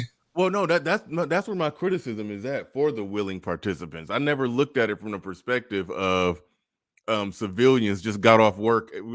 She's a maid at the hotel, just got off work trying to leave the hotel, and it's just a free for all of the debauchery in between her and her car that she got to walk to drive home. Didn't think about it from that perspective. Okay, I have sympathy there. Not a, I don't defend men at all costs. I don't defend men at all costs. If somebody is minding their own business, they're civilian. They didn't suit up to go to battle out there in Freaknik. They just trying to get home. I could just hear the stories now. Like, grandma, they made me twerk. They told me to twerk my way home. I had to twerk the whole way home. Like, oh my god, it was just a mess, man. The whole thing was awful, bro. Yeah, but for the willing participants that we see in pictures upside down with their cheeks spread, it's like, no. No, we're not about to go across the board with it. All right, we're not about to across the board say that this was just some men assaulting women. Put it like this: it's only Freaknik because women show up and participate. It's no such, you can't, if it's a sausage fest, you can't call it Freaknik. I'm pretty sure the man to woman ratio was probably on some 50-50 stuff. Like, women, they moved hell and high water to get down to Atlanta in the summer. go wild out. It's so yeah. I'm not going with that. But then okay, you basically do some sexual purge, anarchy and chaos, and then some shit's going to happen to some non-military uniform wearing civilians. So yeah, I'll concede that point. Think about the lawsuit situation, right? Mm-hmm. If y'all were victims, you would want the law involved. Like, get them niggas, right? If y'all were victims, you would want the law to get them niggas. But what you actually want is for the law to not look closely at what you were doing. Yeah, and that does okay. So trying to get it, to where they can't release it. Like, okay, so for that one, that is an admission of guilt to the people who are indeed, a uniform wearing soldier on the field out there. Now, the person who was just trying to get home from work and got caught up in some nonsense, then that person does want it all out there. That person want that. They want the modern day face recognition of the technology we got now to identify this person. So that's what they want to happen. But the person who was out there twerking on top of the car, that's the person who want the documentary not to come out. So yeah, all those judges and politicians who want to be unnamed and trying to make it not come out, they telling on themselves. But those who show their face on camera and say, this happened to me, I give them some credit. I give them some credit, just trying to get home from work. All right. So we got another one. It says Black women promoting grape culture in this video here. I haven't seen this one. Hold on, I'm not even sure what that is. I can't remember just off the title. Yeah, I done scanned up and then lost it, and I'm watching a separate video that was connected to it that didn't have nothing to do with it, but it was just some thick chicks in a bikini. All right. So, all right, let me get out of here. I got distracted. Hold on, let me pull this up. Not there. Hold up. Right there. All right, this ain't what you was trying to get me to see, but that's what distracted me. Wait, hold on, y'all still can't see it. Oh, yeah, I know that video. That video, Black women promoting rape. All right, so that is basically women talking about if they're in the mood and the guy is not in the mood, he better get the fuck in the mood. Okay. All right. Man, what is this? Man, your Twitter be just all wild, man. You send me stuff. What the hell? All right, let me get it off of here. What rabbit hole did you wind up going down? Bro, your rabbit hole. You sent me something and I just scrolled up. And that was what came up. That's the shit you watch on Twitter. It looked like some pastor beating up one of the church ladies. Oh. Hell no. Fuck no. Shit no. Like, goddamn. That is not what you were supposed to air on the show. Yeah, you send me something. Everything you send me, it'd be, I guess, supporting material or stuff related to it, or stuff that's on the same feed. I don't know how Twitter works. I can tell you. No, I can tell you exactly what that is. So it's this guy on Twitter. He actually sends me a lot of content. He basically has a thread going of just evidence, put it that way, just evidence of bad behavior. It's mostly women, mostly Black women. There's a couple of pookies in there. And that clip that you would talk about of the dude hitting the chick, that was him saying Western women live in utopia because shit real and outside of America's nice, comfortable borders. Oh, okay. I said the church lady had it coming.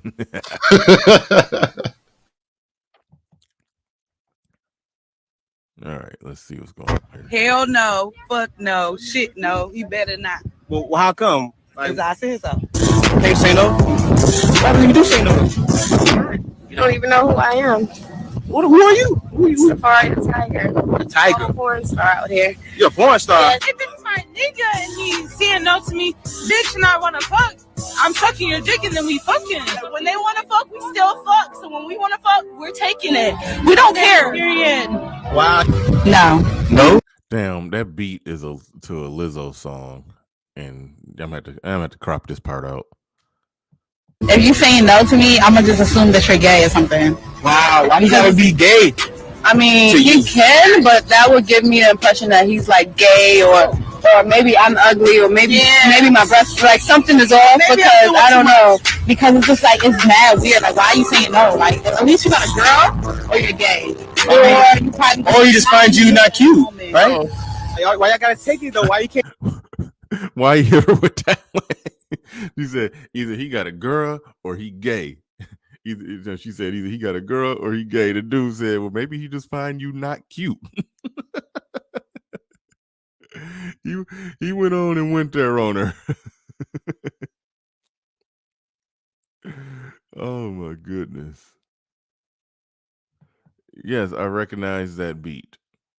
Actually, I used it for something. It was a commercial that I made on another project that didn't have nothing to do with YouTube.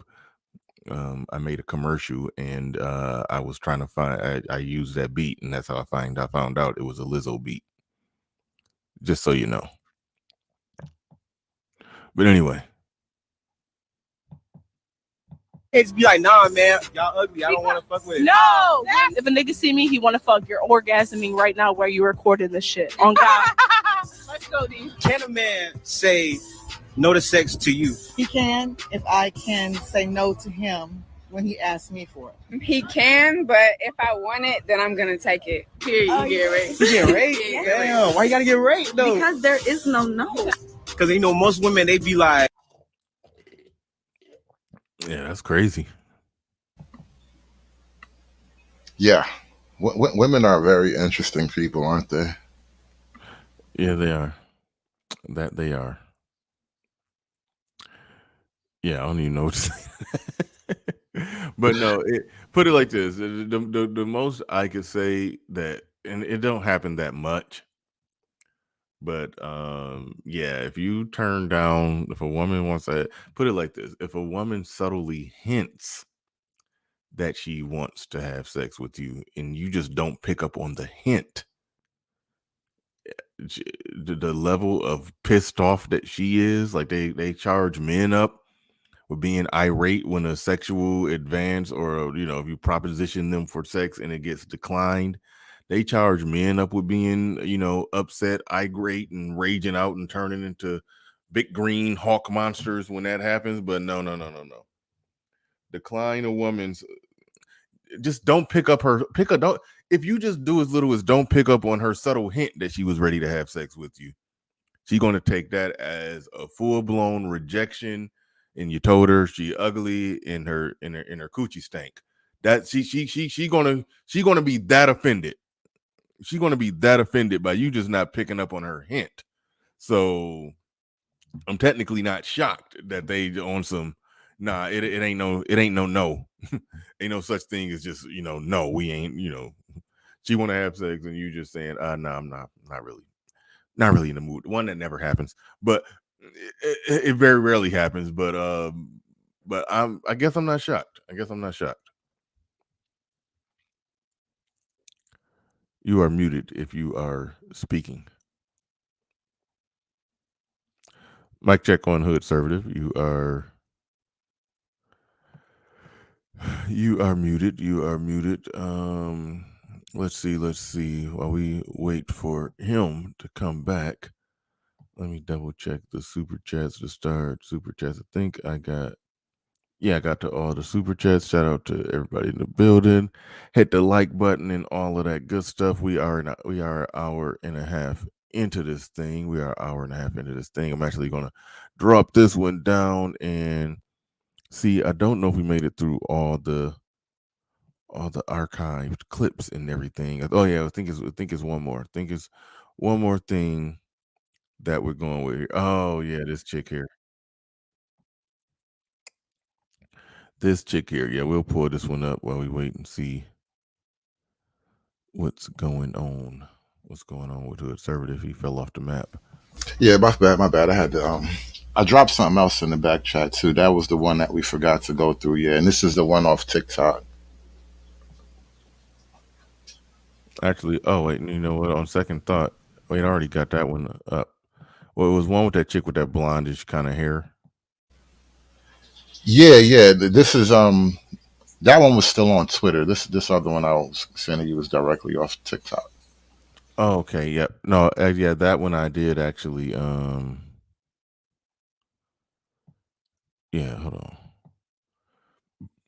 Yep, I had that one up and then I took it down, but I can pull that back up now.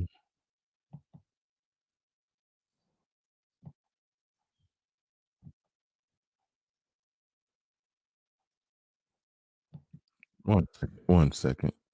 Oh shit.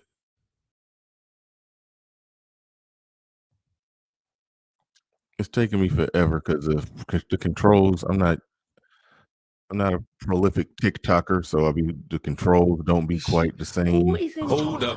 Why y'all bringing up old shit? Why y'all bringing up old shit? Hulu, report to the front of the class immediately, bitch. Who the fuck signed off on this Freaknik documentary? Who greenlit this shit? Who financed this shit? Who is in charge? Why y'all bringing up old shit? See, me, myself, personally, when I went to Freaknik, I behaved myself. I was fully clothed and I wasn't busting my twat open on the interstate or none of that shit like that. But some of my friends were. And I'm in a panic for them right now. Families. These people have jobs. Some of these people are CE fucking O's of big things. Some of these people work in high level places. Like, what the fuck are you doing? I guarantee you that if we knew in the 90s that the internet was A, going to be invented, and B, was going to evolve into something like social media and Google, where you could pull up anybody's fuck shit at any given moment of the day, people would have governed themselves accordingly at Freaknik, you know? Like Gen X's claim to fucking fame is that camera phones did not exist when we were acting the fucking fool. It was between us and the Walmart film developers. But now y'all finna pull up this grainy ass video cam footage of girls acting a fool and boys acting a donkey and malign people who have evolved and matured and grown, and this is not, whoever is in charge of this shit is the ops. I just don't understand why. She calling Uncle Luke the ops, y'all. Yeah, that's too funny. And that's the weird thing. Like, why are women more panicked about it too? Because like, if it was such a grape festival, like what's his face was saying, there should be more men nervous about it, right? There should be a bunch of dudes making TikToks like, you know what, the past is the past, and we should just let sleeping dogs lie. And I'm a holy person. I've changed now. I got my chakras in order now. But it's all these women out here. So I don't know if it was as bad as people saying it was. Yeah. Couldn't have been that bad. And again, I stand on the fact that they are working to try to change, change or create a new narrative or create a narrative on it to try to, I guess, use some of the Me Too, the Me Too culture and momentum of that to try to basically smuggle in sexual assault to make that more of a thing. Yes, I do believe that that's obviously what's going on, but the raw reaction from women responding like this is the telltale sign that everybody went down there and was with it. Right. And it's a lot of chicks saying that when I was there, I was good. I kept all my clothes on. I didn't take no naked pictures. You know what I mean? So it's a lot of history. What's it called? Revisionist history about to happen. I think that's what's going on. A lot of revisionist history about to come out. I think a weird thing, and this is sort of off subject, but it's on subject. I think it's going to be people going to be more clothed than in the video than what people think. I think people go out dressed more scantily clad nowadays than what they did.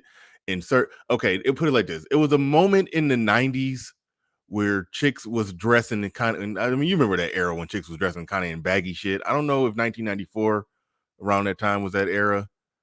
I don't know. It was like it was like a weird, like, you know, Like when tomboy era. TLC came out. Yeah, like the TLC thing where it's like, yeah, they got on baggy jeans, a damn baseball jersey, but they got it unbuttoned and you can see the sports bra, and so you can see a little sexiness, but it was sexy lesbians, basically. Yeah, I hated that era.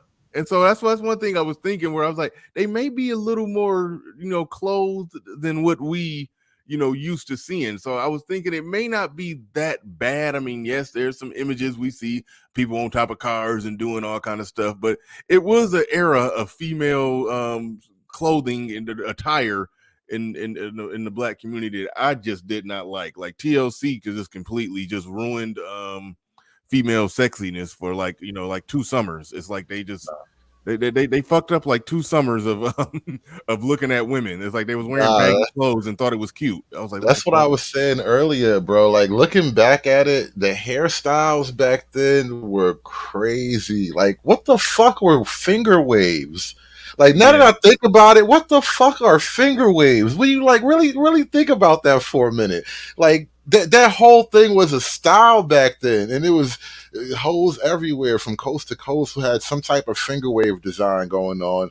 And it's just like, damn, it's such a weird thing now, looking back all these years later.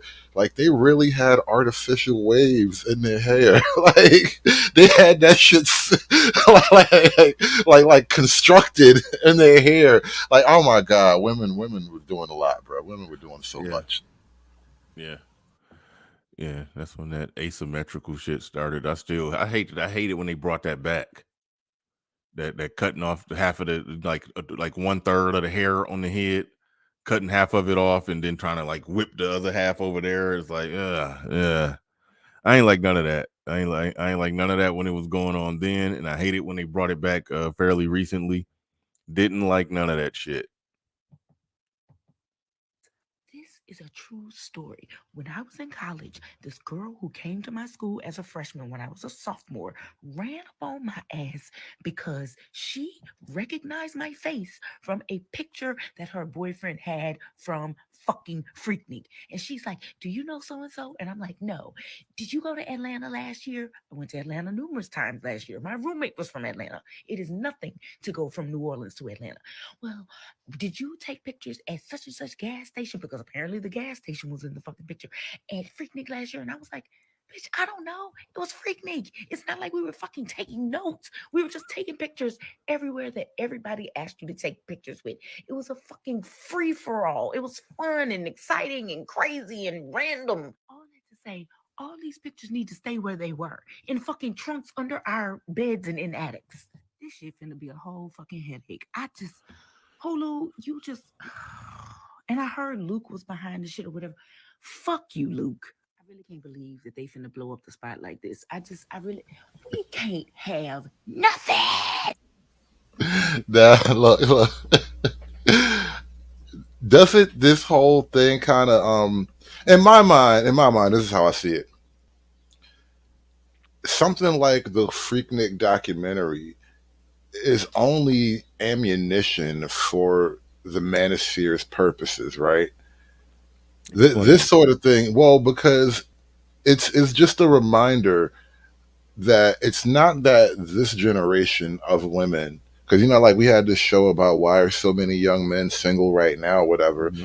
It's like, no, it's not that this generation of men have a unique thing, or this generation of women are on some other shit that women have never been on. It's like, no, y'all been like this for a long time. This was like 25, 30 years ago now. Like, women have been going wild. Girls been going wild for a long time now.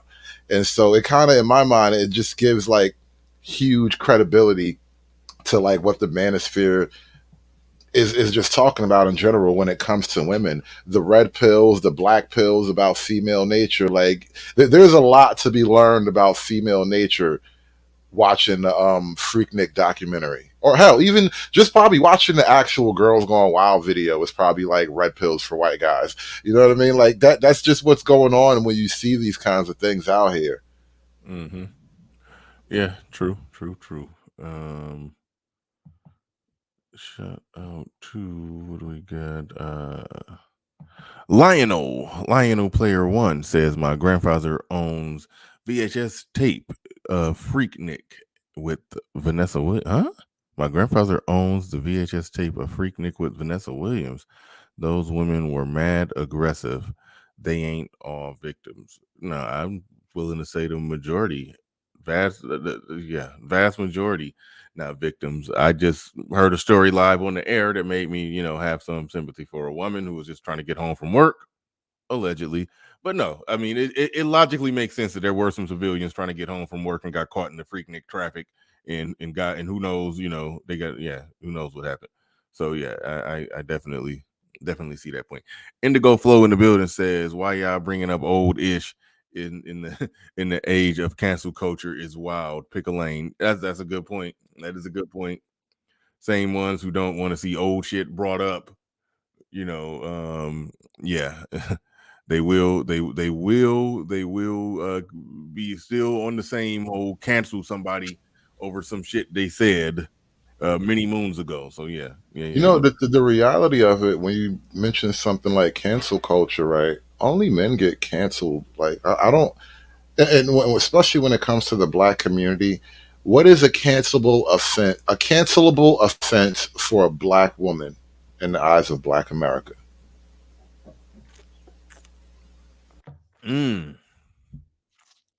What could she do to get? I don't. All right, let's go down the list of horrible things. Kill your kids. Can marry a white guy. Can marry a white woman. What are, you can adopt white children? Like what are the list of things that as a Black woman, if you did these things, you would get canceled by Black America? Like I don't think any of these things get you canceled. Like what can you do? I mean, you can suck off a Klansman. Really? That'll get it canceled. Yeah, no. Listen. You can gag in the ghetto. You can definitely gag in the ghetto, and that won't get you canceled. I've seen it happen. Yeah. Okay, you can gag in the ghetto and come back anybody with your pro-Black fist in the air. Is there anybody that gagged in the ghetto? I like how you said that. Is anybody who's done that who's like re-emerged or re-entered into? Oh shit! It's a Black female TikToker that I don't know if she did ghetto gaggers, but she might as well let her. Right. I mean, listen. You can have any type of history as a woman and not be canceled by the men or women of the community, right? That's what the whole situation with the 6 foot the 6 foot stripper thing is. It's like, yo, hold up. I know you on your whole YouTube wave of shit, but niggas ain't forgot where you started. Like that shit don't buy you credibility in the eyes of men who understand things. And so that whole thing is like there's nothing as a woman, as a Black woman, that'll get you canceled by Black America. Like I don't know if there's any cancelable crimes. Now for men, there are a couple of easy go-tos. Don't fuck a white girl, and don't say nothing crazy about Black women. Yeah. Bobby Thug in the building says yesterday on PBS they interviewed the voice of NPR, who is 50 plus years old. She admitted she missed wolf calls. Wolf calls? Like cat calling? Like that's what you're talking about? She knew it was contradictory as a feminist. Yes, when they get older and they stop getting guys hitting on them, they actually miss it. Those are definitely self-esteem boosters when they get when guys are being all toxically masculine and trying to holler at them and woofing and whistling and all of that shit. But yeah, anyway. All right. We are joined by Pablo. It was actually another clip, but I'll go ahead and throw this one up real quick. I think this one is just straight to the point. Of chick, it's a minute 37 long. I'll play this one real quick, and we'll go to Pablo. We might be in trouble. Did y'all see Hulu is about to release a documentary about 94 Freaknik? Yes. 1994 Freaknik. Yes, they are about to release a documentary. So I'm just now I've been to several Freakniks. 94 was one that I attended. So I'm just praying that Jesus be a fence. I'm praying that Jesus just be a big, tall privacy fence. That's my prayer this Easter, this Good Friday. That's my prayer. So, I will say this though.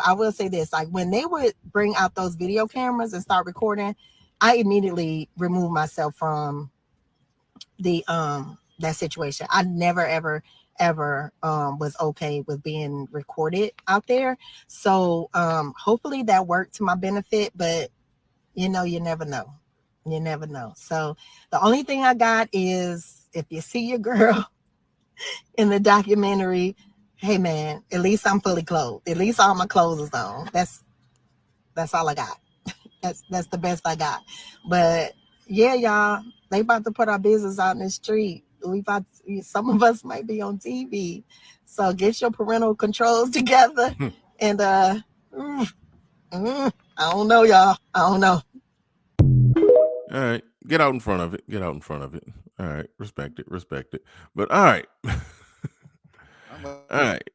So we are joined by Pablo. Before we go to Pablo, real quick, LB Crypto in the building says Black women can get canceled by going against the sisterhood. Fair point there. All right, we're joined by Pablo, a fellow Atlanta. Well, I don't know if you're from Atlanta, but I know you currently live there. But go ahead. What's your thoughts? What you got on this? So I was in college in the 90s. And not all of my friends, but most of my friends attended Freaknik. I did not attend Freaknik because usually by spring I was broke, and because it's toward the end of the school year, and I didn't want to, road trip broke. That's not my way to travel. But during college years, that was a thing. But I had my limits as to how far I was willing to go broke. However, the story of Freaknik, in my mind, you have to remember there were several other Black college type festivals that were going on during this time. You had Greek Fest in Virginia Beach, Greek Fest in '89. You can put it in your YouTube search engine and you will see similar situations. Greek Fest '89. You had Aggie Fest at North Carolina A&T.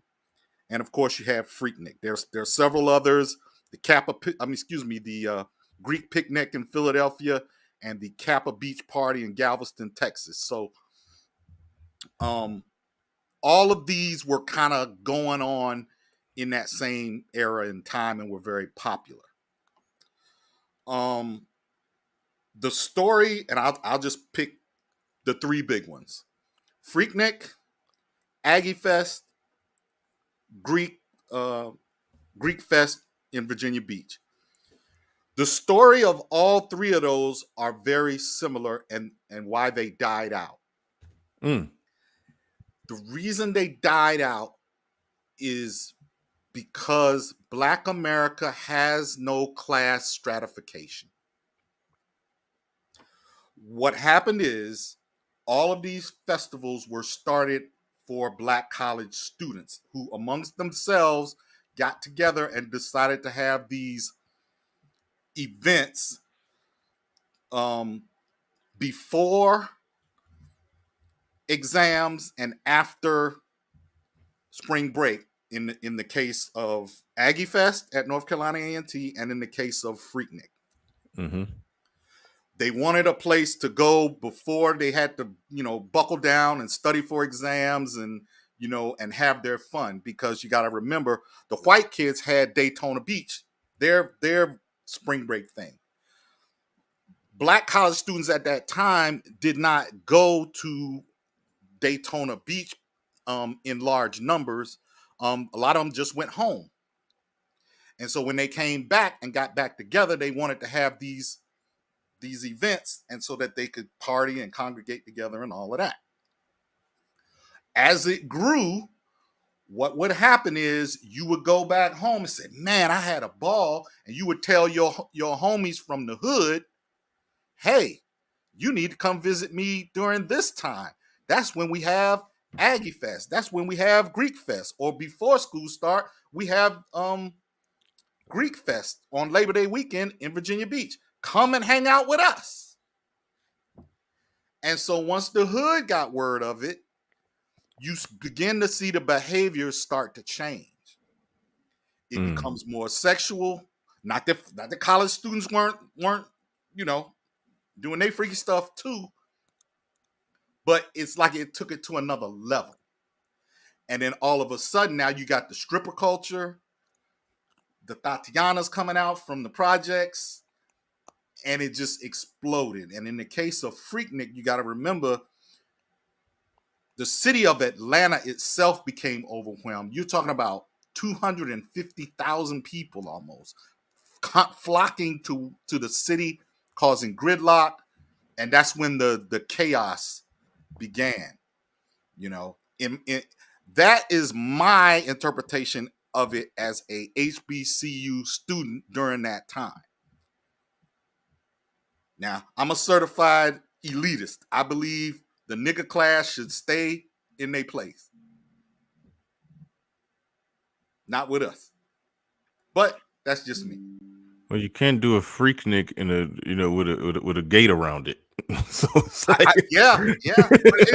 It's the story of every black nightclub in America, basically.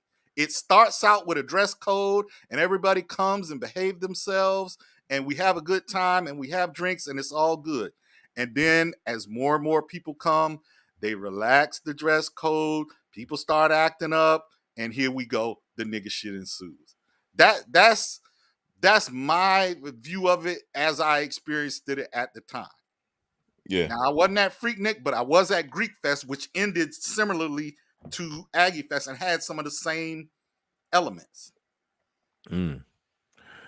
Interesting. Yeah, that's a interesting take. I was hoping that I did get a chance to talk to somebody who was, sort of there on the ground, the right age, who was, who was there, who was there, who got some more now, actual hands-on experience with it. Now, if they do a documentary, I did want to know how it ended, because it's like they said it kind of dissipated around 99. Was it like a formal ending of it, or did it just like kind of just fade off, or did like the police, everybody get the authorities had to get involved to stop it? So what happened was the citizens, the citizens of Atlanta and surrounding suburbs, they didn't want it no more because it literally just created gridlock and havoc, and you got people peeing out, urinating outside, naked chicks walking up and down the streets. It just got too crazy, and they wanted to put a stop to it. So they basically blocked off streets. They found all kinds of creative ways. They closed the parks. They blocked off streets. They basically made it such they ticketed people for everything under the sun, and they basically created such an unwelcoming environment that nobody wanted to return. Hold up. You mean to tell me they Jim Crowed you niggas out of Freaknik? Yes, not only they made black codes. Like, that's what Bernard. they call it. They Jim Crowed these niggas. Oh, that's dope. I emailed Bernard some footage of Greek Fest in '89 at Virginia Beach. It was so popular, Public Enemy made a song about it. Yeah. So I mean, they did this. They did the same thing. They basically used law enforcement and other methods to just make it so untenable to be there that people stop going, because it's no fun. You can't get the nigga shit in, it's not fun to them. So they go home. They don't come back. They got warrants. I ain't coming. But at its peak, though, like in the 1994 peak of it, I guess, Was that? I mean, was that that would have to be during the time where they would have to say that's when the nigga shit was at a high then. Like basically, the Freaknik that everybody remembers was what you're describing as the nigga shit. Whereas at one time it was just college students just partying, having fun, and then it just turned into chaos. Yeah. All right. And that's basically it. You got it, Bernard. That's basically because particularly with Freaknik, it started out with students at what they call the AU Center, Clark Atlanta, Morehouse, Spelman, and Morris Brown. And so those 4 schools and they're all within like close proximity to each other on the south side of the city. And so they decided we're going to have a cookout in the park. And this was in the early 80s, like 82, 83, up in there, 84. And they decided we're going to have a cookout in the park, and everybody from all of the 3 schools, because they all knew each other, and we're going to have this cookout in the park. And they started that. Well, then guess what? It went out to now the kids at South Carolina State decided to come, and the kids at A&T, and everybody at Fayetteville State, and everybody at Savannah State and Tennessee State, and now here they come. And so by the time I was in college, now it's a big thing for HBCU students to attend. And after that, it went to another level where, okay, now it's not just college students. Now it's whosoever will make it, in your Jeep, in your Suzuki Samurai can come. Mm-hmm. No, interesting stuff. Yeah, that's interesting. That's interesting. The interesting thing about that, and this is kind of like a commentary on just the Black culture. So you have this problem of essentially infiltration by like the ghetto, basically, and you start out with college kids, and because you either cannot or will not have some type of borders, some type of restrictions, you don't prevent the riffraff from coming in and totally just corrupting the atmosphere. And then on the other side of it too, and it's just one of the reasons why people maybe cannot or will not have some type of borders or controls on the riffraff. If you do try to keep them out, they'll shoot you. Yeah, I was looking at something else. I didn't really catch what you said about you try to keep somebody out there, shoot you. No, we're talking about like so the Black party problem. Like this is why house parties are a problem for Black folk, right? So you don't have you don't control the if you don't control the entry, you just let everybody in. You have the problem of the wrong people come in, all right? And then if you do try to control the entry and you don't let certain people in, now these niggas might want to shoot you. They try to debo the situation in some kind of way. Yeah, but is what it is in the building says. So what happened to Freaknik is essentially the ninjas tried to do the turkey leg hut. I don't know what that means, but shout out to you. Thank you for putting $10 on it. What do we get for $10? Yeah, I'll help you out. Everything you want. All right, what is the $10? And we got 340 people in here. Y'all support the stream. But we got what do we get for $10? Everything you want. I don't know why that one went again. What is the turkey leg hut? Yeah, I got you. So I'm from Houston.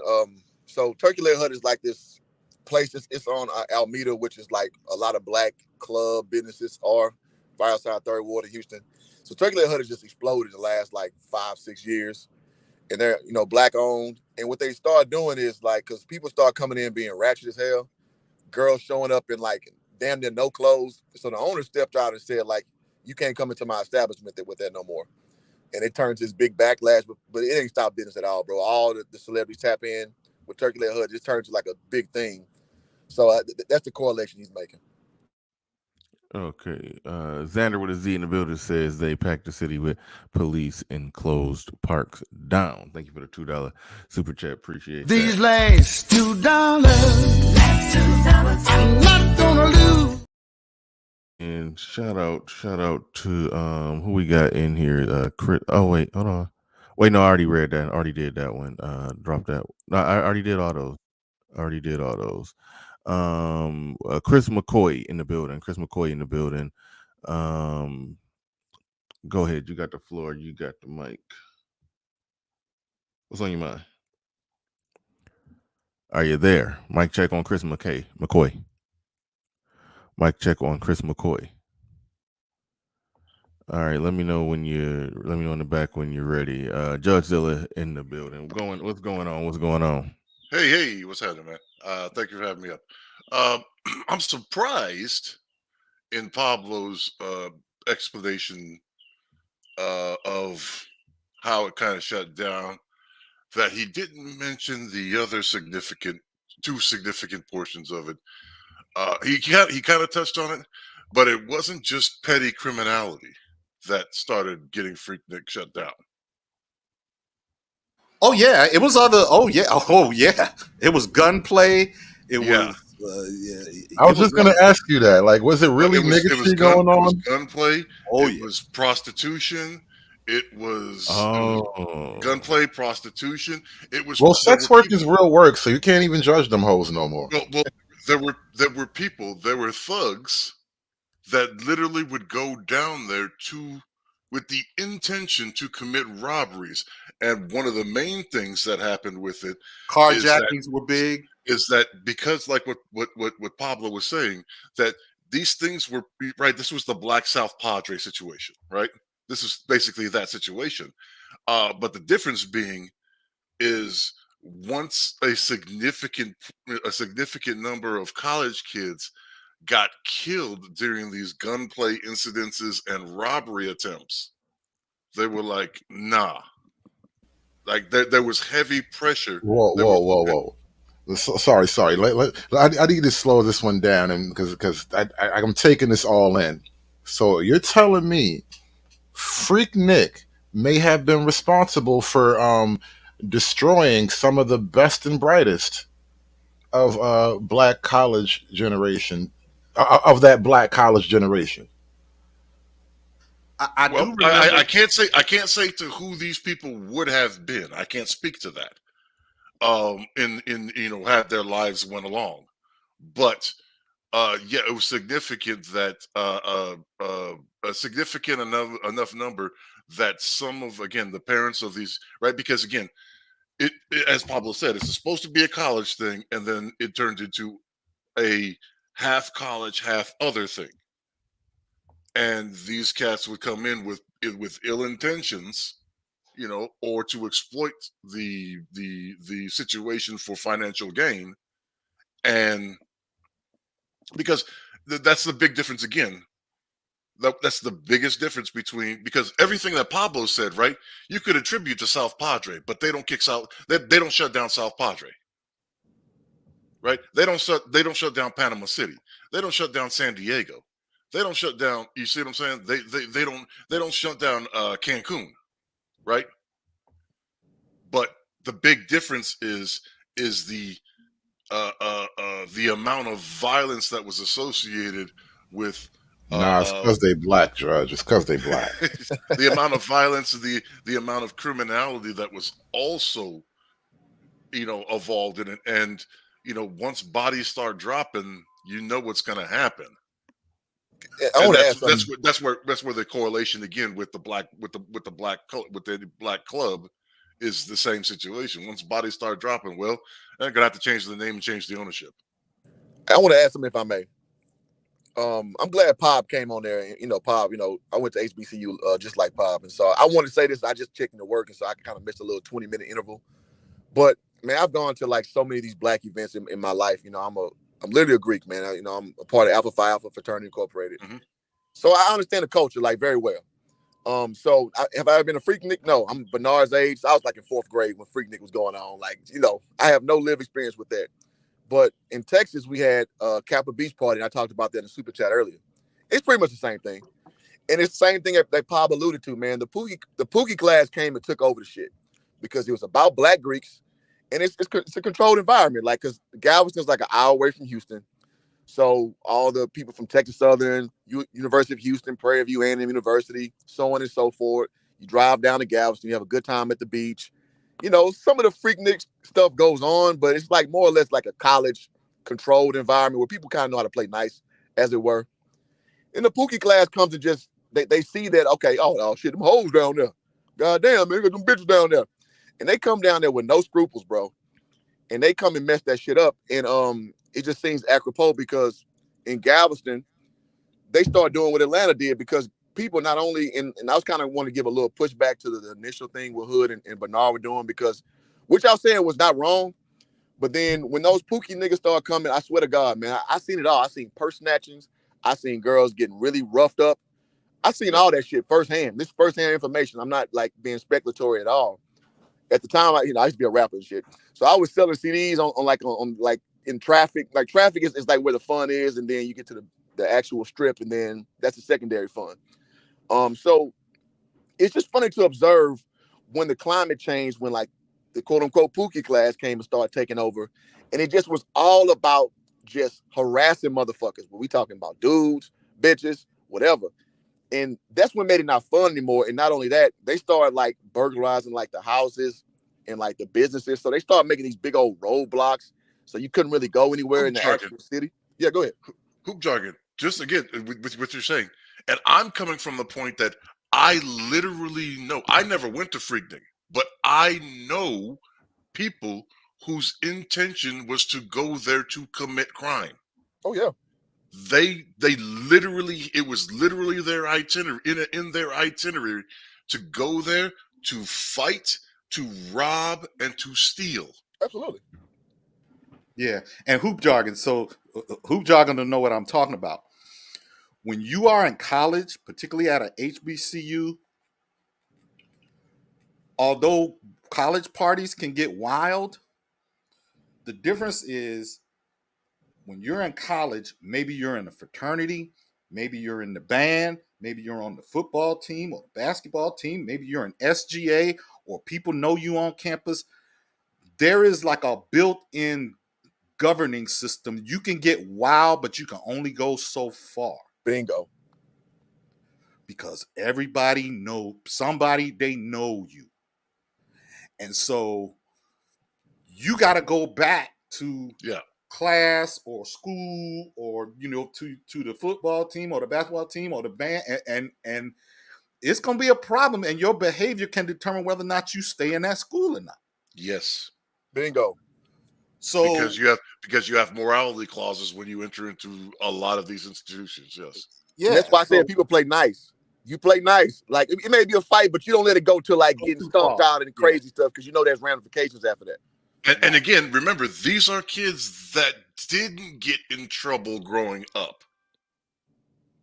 Right? These are kids that either had to be on most of the straight and narrow because, especially with HBUs, for athletics or academics. Right? They weren't the troublemakers in high school. They weren't the troublemakers in middle school. Facts. Yeah, when you at an HBCU, it is a very socially competitive environment. And so being liked, being popular, being, cool is highly valued. Doing dumb shit is not valued at an HBCU. It is now, not. Now to push back a little bit on what Mark Lamont Hill was saying is again, at that time, I also knew when he wants to say that, so to Hood point, right? Back in the Greeks, you had Bacchanali or Dionysus, right? Like they had, like there's literally a Greek, their Greek stories, plays about this stuff, right? Yes. And so those inspirations come from something even before the plays, right? So, so you have this thing that's a regular cultural thing, right? But these women, so you're telling me that Mark Lamont Hill's telling me that these women come here to volunteer for sexual assault? No, because a lot of and again, when I say this, when they volunteer, a lot of them were literally enrolling into school to get the benefits for school, Pell Grant, Stratford loans, and Stratford loans, to be able to use those monies to go to Freaknik, to go to these That's right. places, Oh, going yeah, on they want the unemployment. refund check. They want that big refund check. Yeah, going on Got 'em every directly, time. specifically going on unemployment to go to these places to get That's facts. And this Like, is let me around say the this time too. when black women started saying they was the most educated too. Think about that. What check this too though. The dudes knew what girls was about what. You knew the chicks who were kind of like, they had a bikini on, but they kind of had a disposition like, you know, and like Bernard They said, with it, yeah. Yeah, you try to grab their hand, if they ain't with it, all right, move on. But those pookie niggas was down there trying to grab their hand, knowing they way out their league. Well, fuck you then, bitch. And it turned to a whole different thing. I've seen it, bro. I'm just telling you what I know. So when you see these old, pause. I ain't trying to judge niggas, but I mean, you can see the delineation of quality niggas. Well, even in those videos, right after that Fantasy Island whatever thing girl said her thing, right, and you played those videos, even in there, right, these women were treated poorly, but they were almost raped. And why were they almost raped? Because not all of the men present there were the vicious predators that they're labeling. Agreed. And again, and even in their stories as they're telling them, well, if this wouldn't have happened, then this would have happened. If this didn't happen, if this man didn't do this, then this is probably what would have happened. That's a damn good point, Judge. And that was in the back of my mind. I forgot. I was talking about something else. I forgot to make that point. That in all of their stories, you're absolutely right. It didn't happen because the men that were around intervened to not allow it. So clearly, the men were drawing a line like, "Hey, this is the culture out here crazy, but it ain't that crazy. We ain't letting somebody just get full blown raped. Like, no, that ain't happening." That's why I wanted to include that clip in the story, because I didn't think it would be fair to just have it, well, you know, these hoes is all lying. Like, no, shit was going down over there too, but I wanted to be able to like give credence to both sides of it. I'm glad you did that, Hood, because Hey, hold on, real quick. Hold on, y'all. I gotta step away for a minute, so make sure y'all pass the mic to brother Xavier up here. But hold on, wait. The Misinformed Writer featuring Jack Kio. That is a weird long name. Sounds like a book or I don't know. But anyway, is it black people feel about Freaknik the same way that celebrities feel about Epstein Island? It don't matter if you participated in degenerate behavior. The fact that you were there is compromised enough. Thank you for the $10 super chat. What do we get for $10? Everything you want. Excuse me, do appreciate you supporting the stream, but go ahead, whoever was speaking, but make sure I gotta step away for a second, so make sure y'all pass it to X. All these women are more than conquerors. We fall down, but we get up. It's just a crazy dynamic with all that. And again, having lived it, and also, I mean, we ain't brought up Essence Festival too. I've been a part of that too, many years. And it's a little more of a controlled environment, but ultimately it's the same shit we talking about. It's or the cruises. Or the cruise ship. I've never been on one, but I heard stories. Same shit all over, just reinvigorated in different little iterations. And so I did want to inject, and I'm glad that Hood stepped in with the counter video, because the sentiment at first, in my opinion, the stream was like, oh, well, no, these hoes just, they know they signed up for. I was like, yeah, true. But there's a lot of the Pookie factor that y'all not accounting for. Them niggas come and fuck shit up. And that was my whole thing. And I'm glad that Pablo kind of started. Honestly, I was surprised at that whole element, because like you said, you kind of saw it firsthand in Pablo as well. And so y'all kind of added an element to it that I couldn't quite grasp, because in my mind it's just, all niggas. So there was sort of a sequence of events to it that made it made more sense when you explained it this way. Like, okay, it started out like the nightclub thing. It starts out nice and everybody's coming in cool and well behaved, and then somebody cousin come, and then now all the hood is here, and then somebody gets shot, and then now club is closed. Right, yeah, but it's the same reason. It's the same reason why you separate Sturgis, right, from South Padre. I mean, obviously there are other locations that are, but right, you don't mix those crowds. Agreed. I've been to South Padre twice. Yes, agreed. It's different. I've never been to Sturgis. Obviously, I mean, shit. You know, I would stick out like a sore ass thumb in Sturgis. But yeah, you're right. Like spring or Juggalo, right? You don't mix Padre with Juggalos. Yeah, Right? or Panama City Beach. I've been there twice as well. Like it's the same thing, but it's different. The elements of danger and Negro fuckery. I hate to say it. You know, I know it's like a coon, whatever. But I've been to a lot of spring break situations. Miami. I've been to Black Spring Break in Miami too. Bro, you just see the fucking commonality. And I'm not gonna sit here and lie about what I've seen with lived experience, bro. Right. Hey, brother Xavier, what do you think so far? Were you at Freaknik, by the way? Because I know you are probably closer to the age group.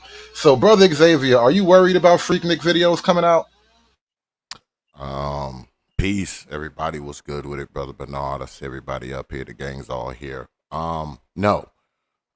Never went to Freaknik. When I was younger, Pablo referenced this. I went to things called the Greek Fest. But they're in the same vein, like Brother Pablo said, they're in the same vein. And when you're talking about 1994, the people who were at these things were Gen Xers. Let us be clear. We're talking Gen Xers. We're talking, because in 94, I was, 25? So you're talking Gen Xers, man, who were there at 94. Because even if you were like if you were a young Gen Xer, you were 14 in 94, so you probably weren't there. So you're talking about early Gen Xers who were in their mid-20s, maybe people in their 30s, and people back maybe 17, 18 years old. So fast forward now, I hear people talking about the crime and maybe the allegedly molestation and assaults that were happening to people. Notice you hear people talking very little about that, the crime and the debauchery. What people are trying to do with this thing is they're trying to make it look like the men were doing all this stuff and these women were like these unwilling participants, because, you know, whatever happens to women, it's never their fault. You know, they're trying to treat them like the Sabines. Yeah, they were just kind of there, and this was happening to them. But see, this is the real crux of the problem, right? People who were there in 94 are like my age now, all right? They're in their early 50s, they're in their late 40s, things like that. And a lot of these people, what they're afraid of, especially the women, because we're talking about Freaknik. Who do you think the majority of freaks were? The women. They weren't referring to the men when they were talking about freaks, man. They were talking about women. That's what people were there for, to see the women, to interact with the women. And Right. what fears people the most is that you got these women who are now in their 50s. They don't want you to see them out there acting a fool, because now they're sanctimonious. They're all sanctified. They're banging the tambourine in church on Sunday. They don't want you to see them out there shaking it up and acting a fool. And if you're a young person, probably between the age of, say, 24 and 30, it's really going to be disappointing to you, because what it's going to do is expose the lies that old mama's been telling you all your life. And if you don't know who your father is, if you don't know who your father, you might see him leading mama to underneath a boardwalk on a beach, or leading her behind a bar or inside a club, a restroom. Now freeze it there, because that guy right there that you look like is probably your father. But go ahead, brother. No, I had a crazy thought, and I want to run the percentages by you real quick. What are the odds that there is a person who is not only a mom but also a pastor? Now, you're a pastor right now, a mom, and you're a single mom, you're a pastor, and you got a Freaknik video about to drop. What are the odds? How many people are out there with that about to happen? Well, here's the other thing, conservative. This is the other what they're thing, right? afraid of. That's what they're afraid of. One second, Judge. 1 second, Judge. Bingo. Yes, this is what they're afraid of. Like I said, all the lies, that people try to live will be revealed. All right. Your old mammies was out there acting a fool. All right. Acting a fool. and now she's talking, trying to get you to go to church, you know, knowing that if you go back 30 years, she was out there with I don't know how many men, and that train that they ran on her, one of those 5 guys is your father. All right. The guy that she's been telling you is your father all these years is probably not. It's that guy in the film that's leading her into the nightclub bathroom. That's your father. All right. So some of you may get to see your father for the first Be time. lucky if it was a nightclub bathroom, because I heard they was busting it open right there in the corner, like in traffic, like they just pulled the car over and got down. Right down the hood. That's what I'm trying to say is remember the culture of the time. Okay, this is what Mark Lawton Hill is. He's putting this in here without any context of the time. Right. This is the same time when Porno Chic was in. Right? This is the same time for about an 8-year period where women were walking around with shirts and short skirts and everything that said porn star on them. That women, like, this is what I will tell you. This is what I'll tell you. If you have a suspicion of your mother being a participant in Freaknik, this is a simple test you can perform, right? Go to wherever you get your music from, type in 2 Live Crew, and then type in Hoochie Mama and play that song in front of your mother and see what happens. Play the entire song, not just the beginning, the entire song, and see what happens. See how your mother reacts to that song. I actually got red pilled from Freaknik. I bet. I saw a photo of my college girlfriend with some homies of mine. Oh shit. At Freaknik. I'm at their house. There's 2 twins, Ronnie and Donnie. I went to their house. I was thumbing through their photos from Freaknik, and lo and behold, there they are in a photo with my college girlfriend. Did you like do the 1 tear thing? Am I the only one? I'm just saying. Am I the only one? Like anybody? Like okay, all these women were dancing to Hoochie Mama, right? Anybody remember Adina Howard? Yep. Boy, you're moving Be a kind freak of slow. until You the gotta day, keep it up until the dawn. Yep. Freak like me. That is something Yeah. that I got the sugar for what you need, cause it's all about the freak in me. Like I'm gonna be a freak. How many did you ever meet a girl that didn't dance to that song? Yeah. I'm telling you, some of you young people, you were conceived in that time at Freaknik. You were conceived there, and how many of those women told you that was their jam? Or Hoochie Mama was their jam? There. Hey, real quick, y'all. We got B.O.B. on the panel. You are the latest guest on the panel. I haven't heard anything from you yet. Bobby, what's going on, man? Were you at Freaknik? What were your parents at Freaknik? What's your situation? What's going on? What do you think about this Freaknik situation? My situation is I go by Alan Stranger, by the way. But my situation is I am a former AUC graduate, so I sort of lived in the aftermath of Freaknik, if that makes sense. Okay, you were there at the tail end of it. No. Like we had the reverberations in the late 2000s. Like it's still like parts of the culture was still there, but I guess like I was a bouncer for different party promoters. So when you say reverberations, I'm not sure what I mean. Like paint a picture for me. So like Freaknik is over and you're in college now. So what's the culture there? Let me help you out. The culture. So the situation you're describing that happens at Freaknik happens at the football classics. The Johnson C. Smith, when they have the basketball tournaments and things like that, that's where it happens at now on a smaller scale. CIAA.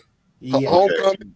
They just disperse the energy a little bit. That's all they did. Homecoming's definitely still going on. For sure. And I guess my real, problem with the entire conversation that's happening with the Freaknik thing is it's the mass generalization that's being thrown at Black men, as it usually is.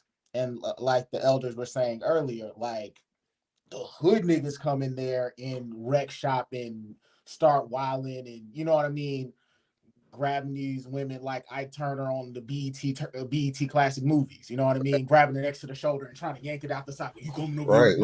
Like that's how they act. And there's a clear distinct. Like, I'll give you an example. I'm not going to say what college I went to. I'll just lay it out. There, like the year I graduated, these two dudes basically got bought up on charges of grape and assorted fruits, right? Basically, while there was a house party, so you know what I mean, the typical college stuff. House party, somebody in a back room, things turned bad. Instead of asking for consent, things happen, and so on and so forth. Like, and their faces were in the newspaper, right? And now these dudes were like, just it's literally it's a marvel to modern humankind how these dudes even got into college. If you looked at the picture, not to be that guy, but you would just be surprised if this guy could say a complete sentence. Just face tatted to the nth degree, like he was trying to cosplay Lil Wayne. The other dude just, you know what I mean? Just like, you just look like your school ID looks like The HBCU. Yeah, out of HBCU, which How did I fucking because know? like no, sometimes the standards on people getting accepted to these places is just wild. But I say all of that to say that what we have and what my frustration is this idea that we can equate the actions of niggas who are obviously troubled. You know, if his status ain't hood, I ain't checking for him. Them niggas that either you choose or idolize, or those are who you put your attention towards. That's, you may not be trying to dance with them at the moment, but you dancing over there beside them, trying to get their attention because you like the danger. Again, I'm a bouncer. I've seen this in real time, right? Well, let me ask you something else real quick. Let me throw something at you. You said what? No, let me throw something at you real quick. Wait, hold on. Hold your thought on that. Let me get this super chat off the board. Cash Flow Hustle says, appreciate y'all acknowledging the legitimate predators and victims, but applauding, I think you mean, and applauding the heroes, just giving props. Yeah, absolutely. I came in one-sided, and then I saw the little videos of the chick who, you know, her claim is she was just trying to get home from work and got caught in the Freaknik traffic, and got some dude jumped in her car on some shit, and so and then somebody intervened. So yeah, that's a good thing. We keep it fair. I mean, you don't gotta I think the mere fact that you're saying I appreciate y'all doing that, that's like a subtle jab or implication, like we okay with a woman getting raped or something like that. Like I don't know why we're being appreciated for that. Like, no, that's the rep that you get. But that's what I'm saying. There's no certain arguments. What'd you say, Hood? No, I was saying that's the reputation that you get, especially like coming from like the manosphere side and making manosphere arguments, but people just assume you always mean the worst. It's like, no. Sometimes I'm just joking, but honestly, like, no, I want people to be treated fairly. I want people out here getting hurt for nothing, you know? Absolutely. Right. Wait a minute. I just had a visualization. Right? Because we're talking about this in the streets, right? What about the organized venues at these events, right?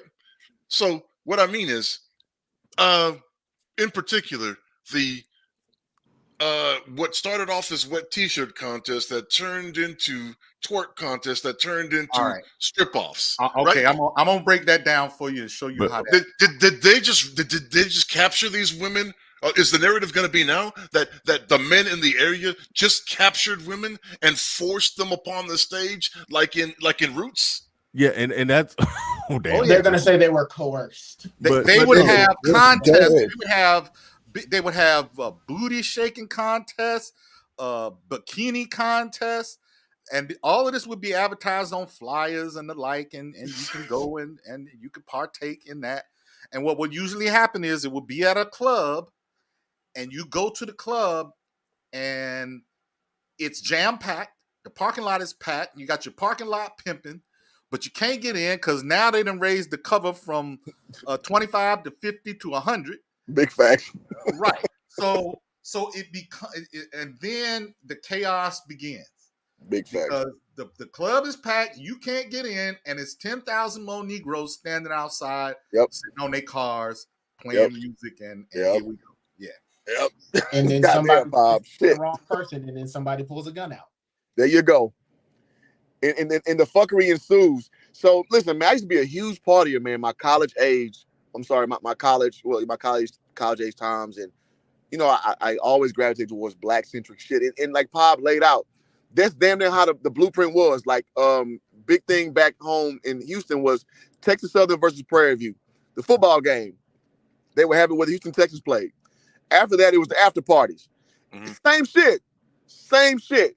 You over promote, and then you start charging more. Then Greeks get in for a discount. At the time, I wasn't Greek. I just played basketball. So, you know, you start seeing the parking lot pimping happen. You start seeing that little subculture form, and that's when people start getting harmed. So it's not necessarily just black people per se, but when the pookie niggas start catching wind of where the hoes at, guess what? They gonna come pull up where the hoes at, and they gonna start doing what they do. And that's what fucks all these events up.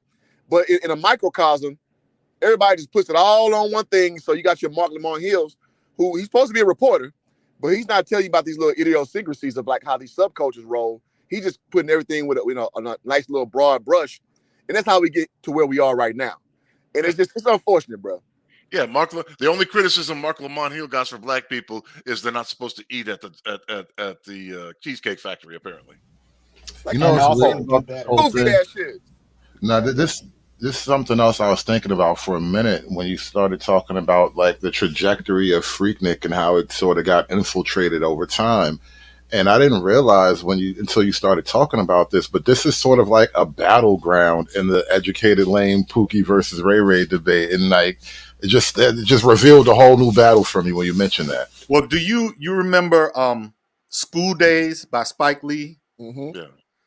So that scene in School Days with Samuel L. Jackson and Lawrence Fishburne in the parking lot of the Popeyes, that's a real Popeyes here in Atlanta, right down the street from Morehouse.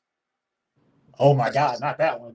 Yeah, you know the one. That's a real scene in Atlanta from the Popeyes. Right next that to the is market. a real tension between HBCU students and the surrounding people of the hood in where most HBCUs are located.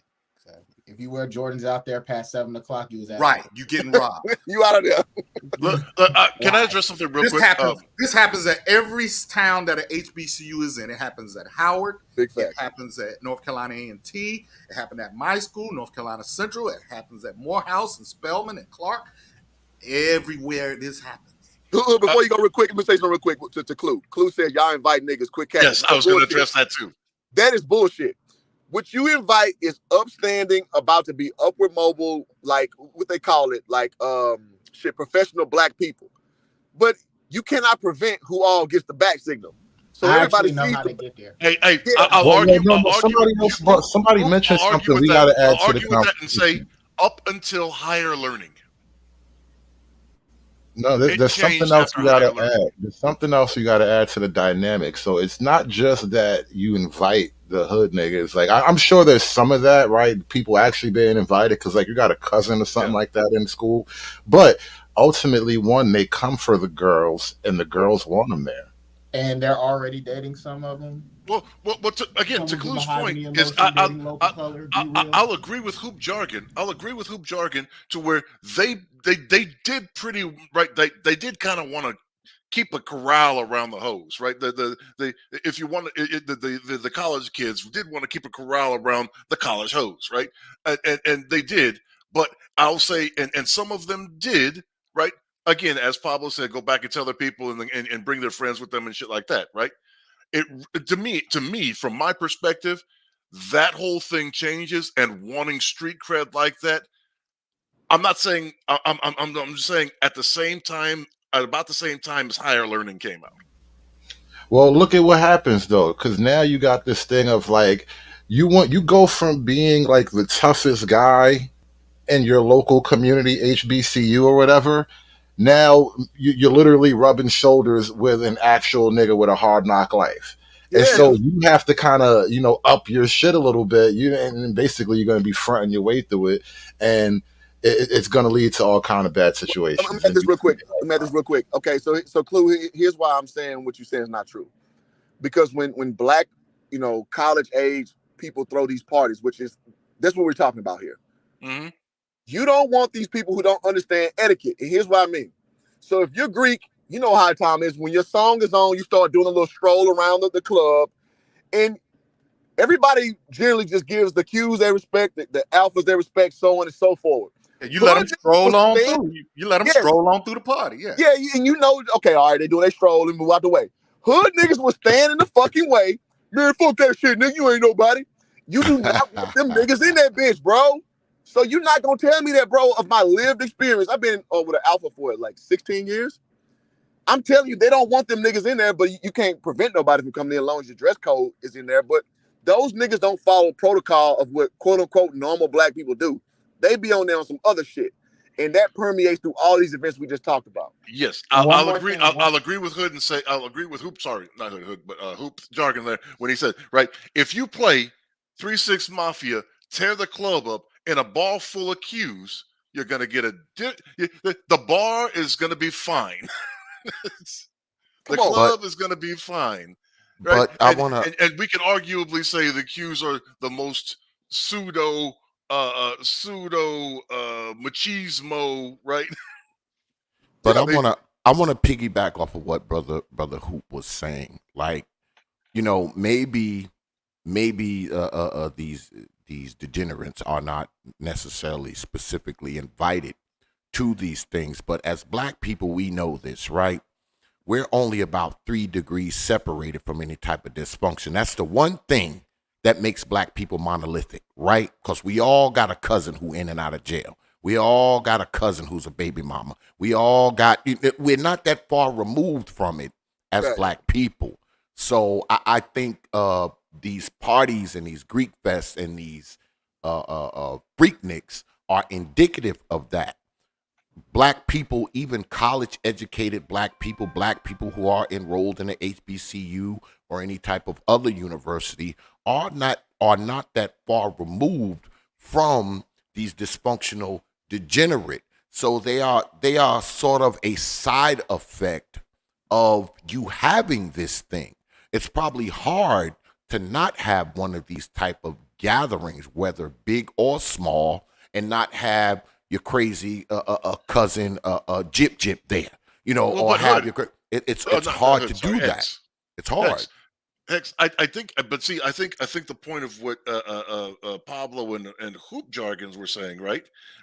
That's not what would happen is you wouldn't tell Nuck. You wouldn't tell cousin Nuck.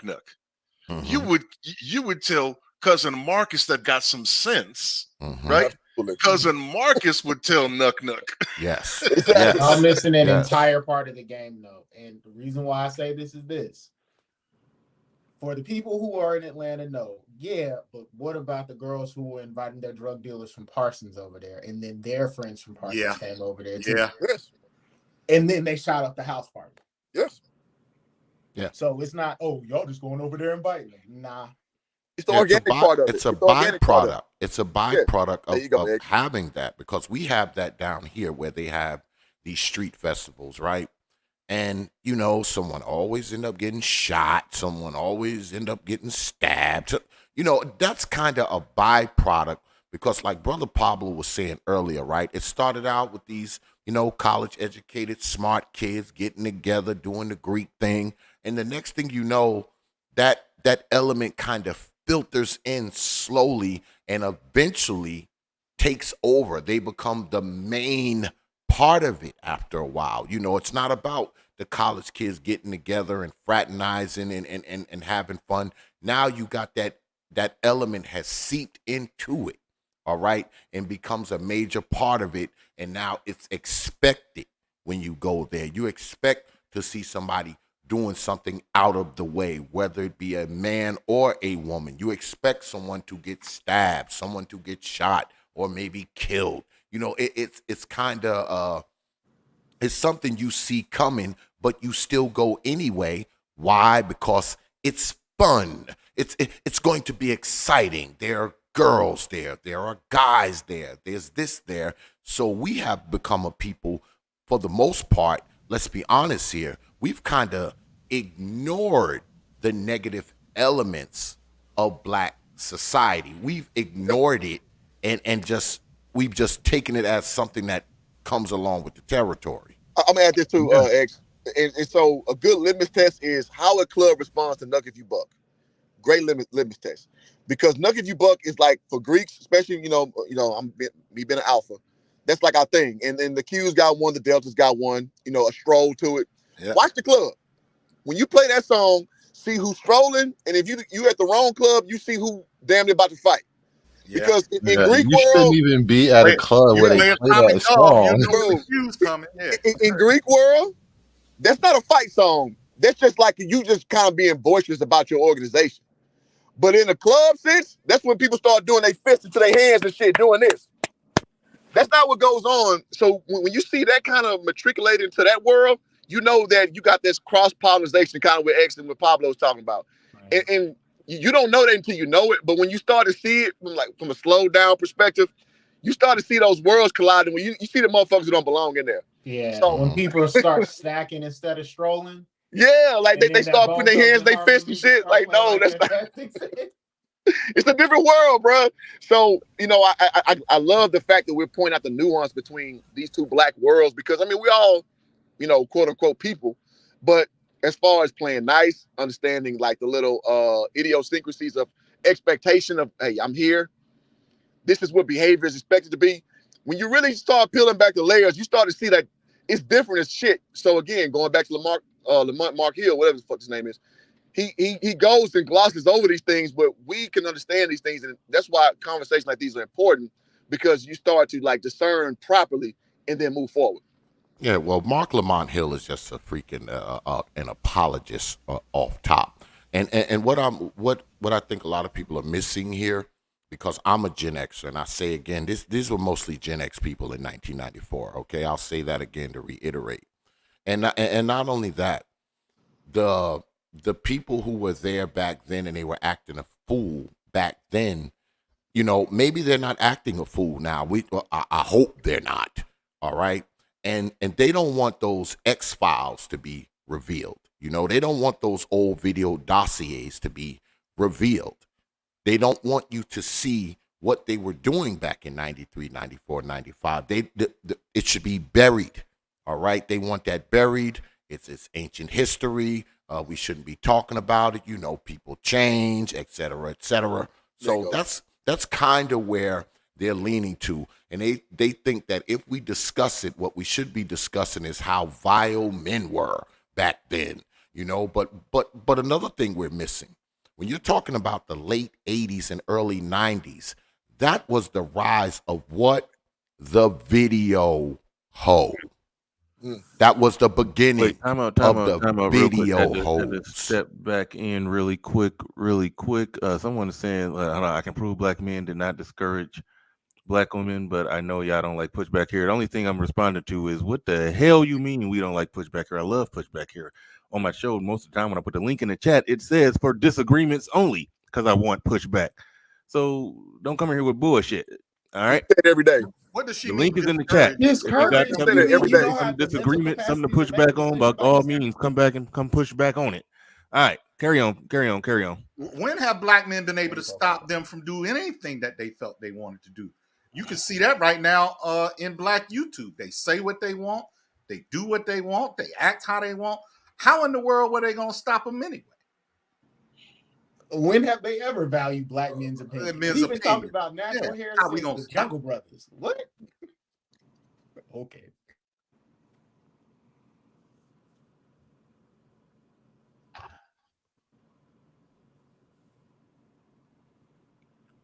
Damn, I stepped away and walked back. Dirty folks. Yeah, I was about to say, dirty folks, man. Welcome to the panel. What's going on? Yeah, like I'm very distracted. Like Hood, you kind of hosting the whole thing right now. So yeah, I'm walking around and shit. All right, but I got shit going on. Yeah, no, I got you. We're gonna let it ride until the 3-hour mark, and then I'm gonna wrap it up. Got you. Go ahead, dirty folks. All right. I would love to say this is an interesting conversation, but girls aren't interesting. Here's the thing, man. You got a bunch of girls with clothes on talking about the days they had their clothes off. That's two different conversations. Quit listening to girls with clothes on, right? There is no difference in toddlers because they've been doing this for 70 years. Your grandma went to Woodstock, your mama went to Freaknik. Your girl is getting bust down, or whatever y'all got going on, whatever lockdowns y'all got in some alley discreetly somewhere. That's what girls do. They get naked, and then when they put their clothes on, they have regret. That's just what they do. The religion thing don't matter because all the freaks are at church. If you let them be pastors or priestesses or some goofy shit, some authority position, they tell you they got fucking holy vagina and make the whole congregation sleep with them. Girls, look, this is a conversation that men are trying to defend themselves from the opinion of a gay man. I can only assume Mark Lamar Hill is a gay man or sexually fluid, because this doesn't come from heterosexual men. Oh my God. When it comes to violence, women breed the violence. Women are chaos by nature. They're professional fight promoters. I'll give you an example. Because what he said, because when I came in, I was going to say what my gentleman said when he said the girls in Atlanta was bringing those East Point, College Park, Riverdale cats to the party. I know that to be true because it's a college event. In the Chicagoland area, Evanston is a college town. It's the town of Northwestern University, right? I remember clear as day in 1992. I used to be in Evanston because my grandmother stayed out there, and I'm asking these girls, like, why in the hell are y'all bringing the vice lords from out west to this suburb they've never heard of? Because they had lords. Jeez. And what I say, 92, so 30 years later, I'm a kid, nigga, going to visit my grandma, like, yo, this is cool. I'm from the south side of Chicago. I'm like, this is cool. The sun is brighter in Evanston. The birds chirp louder. I can go to the park. Like, and these bitches is bringing all these fucking vice lords from out west. And it don't help that I remember they vice lords and Four Corner Hustlers because I grew up around GD. So I'm hypersensitive to vice lords. You know what I'm saying? And 30 years later, man, they like, oh, the kids will never remember. They'll never believe we was a safe city because they earthing everything. The sons of these single mothers that brought this element in. It is not the men. Men create the event. Men police the event. Men police their friends. Men try to make a safe, functional environment. Girls destroy everything they touch. Now it's fun when men supervise the event and give toddlers something to do, even if it's just having sex on the E-way. When you remove those men, then you're stuck with the guys that they raised, because we're talking about a different time. It's a big difference between 1994 and 2024. But these sons of single mothers is doing down there in Miami to the point they want to shut down spring break. Those are the sons of single mothers that went to Freaknik. They didn't have to listen to no nigga. You know, you make a good point. You make a good point because just the most physical of embodiment of the people's elbow, dirty folks. Most of the organized events at these larger black college events of that time were done by the fraternities, meaning the parties, the concerts, a lot of the things that had a particular place, time, and infrastructure set up to support it were usually done by guys, either by fraternities and sororities, SGA groups, alumni groups, or whatever. It was usually led by men. Yep. All I can say is be wary if mama is really trying to discourage you from watching it, because mama knows she was out there busting it wide open, and she's scared your daddy might be in the flick. You know, that guy that she told you wasn't your daddy, he might be in the flick. So that's not what they're worried about, bro. Be wary. Be wary. That's not what they're worried about. And I keep hearing people saying that women are not worried about their sexual past because they don't remember who they fucked yesterday. They only had 3 sex partners. They ain't had sex in 6 months. All girls are liars. They only count the pregnancies. And they don't care about their kids because at current time, there are kids that have to go to school because their mama IG model when they getting teased. They don't give a fuck about their kids or who they fuck. What they're afraid of is the nigga that they trying to get some resources from on Facebook and Twitter will see them on there and see her differently, so she can't get that last retirement dick. They don't care. But brother Dirty, if she was there, she's got to be like 43 and up. Okay. If she was at Freaknik, perfect age for something, yeah. Perfect age. Yeah, this is last call. This last call. She had her last Last call. ovary. She was 16 days left before that last egg drop. Dirty, you did it again. You did it again where you disagree with somebody only to agree with them. No, what you said did not negate. It didn't negate nothing that he said. You just added another layer to it. Like you do that all the time. Yes, that's why they don't want people to see it, because they whatever life they trying to live now, whether they got some real job supposedly, or they got some dude they trying to simp off of right now who they convinced that they're a good girl without a past. Yes. That they don't want the tape to come out. Not that they shameful of what they did. Yeah, they did it and they did it. They'll probably do it again if they could. But yeah, they don't want whatever life they live in right now. They don't want that to get merged in with it. Yeah. So everybody agree on that. Especially if they're preaching the gospel right now, telling you to be chaste and all this kind of foolishness. Hey, they got to pick a little Yolanda Adams out there, bro. Busting it wide open back in 1994. Remember, it's a judge in that lawsuit that's trying to stop the documentary from dropping. So it's like you out here in charge of niggas' futures, and your past probably crazy. Of course it is. You're making them relive those nightmares, man. That they took part in. Again, plenty of organized venues with those wet t-shirt, right? That there's plenty of them, and plenty of them were recorded. It's the Ray Rice thing, right? It's the Ray Rice thing. This is what I mean. I have never talked to a girl for more than 45 minutes. She didn't initiate the conversation about sex. Girls love to tell you if they spit or swallow, right? But to see her spit or swallow is different. It's Ray Rice. We knew Ray Rice had a fight with his girl, but to see the video is like, oh my God, now he can't play in the NFL. You know what I mean? Well, but to Dirtyfoot's point again, right? Women again, their selective reality. To Dirtyfoot's point, right? Oh, she can literally say out of her face with a straight face and believe it. I've only had 3 sexual partners because the other 21 didn't count. No, that's not the issue. 3, but That's the not video the shows 3 at issue. the same The time. issue, I think the issue here is that she'll say that and men will believe it if not for the tape. But you have again, if not for the tape, you don't, right? That's why I've continuously argued against that whole body count. Like, there's no way you can verify that. Just assume the worst and let her dig herself out of the hole. Like, you just assume the worst, and then now she has to kind of come back to some kind of equilibrium. Yes, but most men are not willing to. Most men are not. This panel, excluded, and many of the listeners, right? Most men are not willing to hold that frame.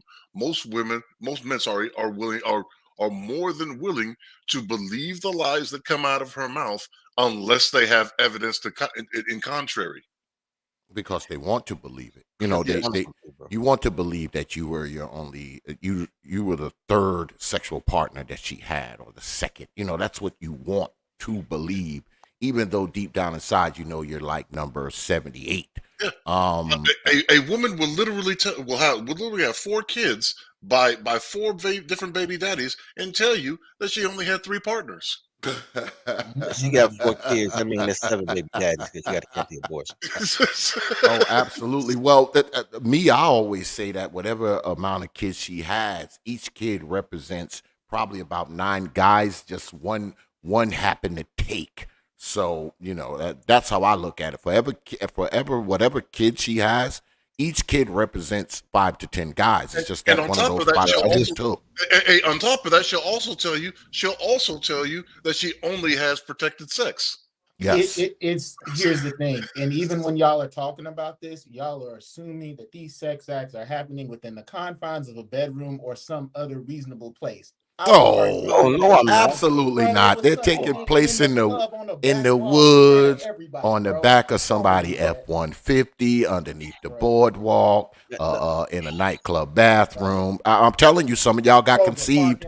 Yeah, some of y'all got conceived like on the ground, man, like in the middle of a football field, or on the back of someone's F-150. That's where you were conceived at. This is how debaucherous, because it's the chaos that they love. It's not the sex, it's the chaos. Like how many guys they had number counts. Like because I moonlight as a pookie, right? You know what I'm saying? I'm only smart for the guys. For the girls, I'm just all thug because girls hate. They say sapiosexuals, but they hate if you can read. Anyway, so I've listened to girls tell me about her and her friend having body count contests. Right? I have I have literally watched a woman. This happened to me. And girls see nothing happens to women. That's the problem. Y'all don't take them to aisle 5 and discipline them. But because nothing happens to them, they put your life in danger all the time, right? All the time. So for instance, I'll give you an example. I was at a nightclub one day, celebrating my neighbor's birthday. There were these, it's wintertime, bro. This is like wintertime in Chicago. So it's like the second weekend of December. It's a blizzard outside, 3 feet of snow. It's cold, right? We in this little nightclub. You can see, like, you know how they got the glass windows. They don't have like a wall. It's just the whole wall is a window, whatever. And we see through the window these two girls in a mini skirt and riding boots running across the street in a blizzard. I'm like, yo, they coochie sneezing. Like it's too cold to be having a mini skirt on. And like on them baby furs that's like a halter top type of fur. It was cute, but it was too cold for that. Anyway, so I kept my eyes on the girls because it was two girls in a mini skirt. So one of the girls go on the dance floor. I leave the table I'm at, the birthday table I'm at. I go on the dance floor, and we doing them 1990s dances. I can't remember the name of the movie, but remember when Mekhi Phifer was dancing with Shorty, and they was doing all the sexually explicit dances on the dance floor. But that's how they danced in the night. Yeah, I was doing the butt. Cabbage Patch. Smurf. Not them. Individual dance. I'm talking like when you dance with a girl and like you doing. I know she be. And then over grabbing her ankles and you acting like you pounding and you pick up and you know what I'm saying. All that, right? We doing them dances, right? And when I picked her up, because she had a mini skirt on, when I picked her up, I just felt booty. I was like, she ain't got no panties on. And then I just ain't shit. So I unzipped my zipper, right? So now I'm smashing this girl on the dance floor. My man Jukas, rest in peace. He sees it. He working security. I didn't even know that nigga had a job. He takes me to the back bar. I smashed Shorty at the back bar, right? Don't know her name, whatever. Go back to my table. Tell my people at the table, like, yo, I just smashed. They was like, nigga, you lying. I'm like, I did for real. I'm finna go get a number. Didn't have a name, didn't have a number. This is part of the excitement, right? So I walk over to the table that she's sitting at now, which now thinking back was another birthday table, but it was on the other side of the club. And I'm like, yo, excuse me. Her buddy in the other mini skirt grabbed me. She's like, yo, she can't talk to you right now. That's our boyfriend. He just came in. It's his birthday. So this goofy chick came in, smashed the stranger before her man got there, and now she's the perfect girlfriend. You know what I'm saying? Dude, yeah. Like I didn't not exactly that situation, but you know, in the sense of putting in danger, I was I got put in the doghouse, a quote doghouse by a woman, her being, you know, upset and pouting and everything, because I wouldn't have sex with her in a it's like a sidewalk. It's like it's a bridge, but it's a sidewalk bridge, but it has a pass through under it. You understand what I'm saying? A walkway under it. She wanted to have sex in that path. I've always fantasized about having sex in that. Like it's all pissy and nasty down there. The chance of getting the fucking exposure, like getting the ticket, like getting pulled, you know, not pulled over, but necessarily, but you know, cops coming in and shot. Like, what the fuck are you doing? Like, you want to put us at risk, but in the same vein of putting us at risk, like, no, I'm not doing that. Yes. Danger excites her, and it's one of those things. This is why, like, I guess, symbolically, like, women just represent chaos, right? Because they thrive on that shit. And as a man, if you want to like master woman to a certain degree, you have to like master chaos. It's a very sort of metaphysical kind of thing, but it really is that. It's that you got to master her chaos, and that shit sometime will kill you. And I behoove you. Hood Silver referenced it a little bit back, right? I behoove you, gentlemen. Look at the sales for literature for women. Top of the heap are these Harlequin style romances where these men are not gentlemanly. Hood Nigga Chronicles. We dodged obstinate traffic while sucking them off or something. Where Rafe is ravaging her against her will initially. and then she just finally gave in to the passion of the moment.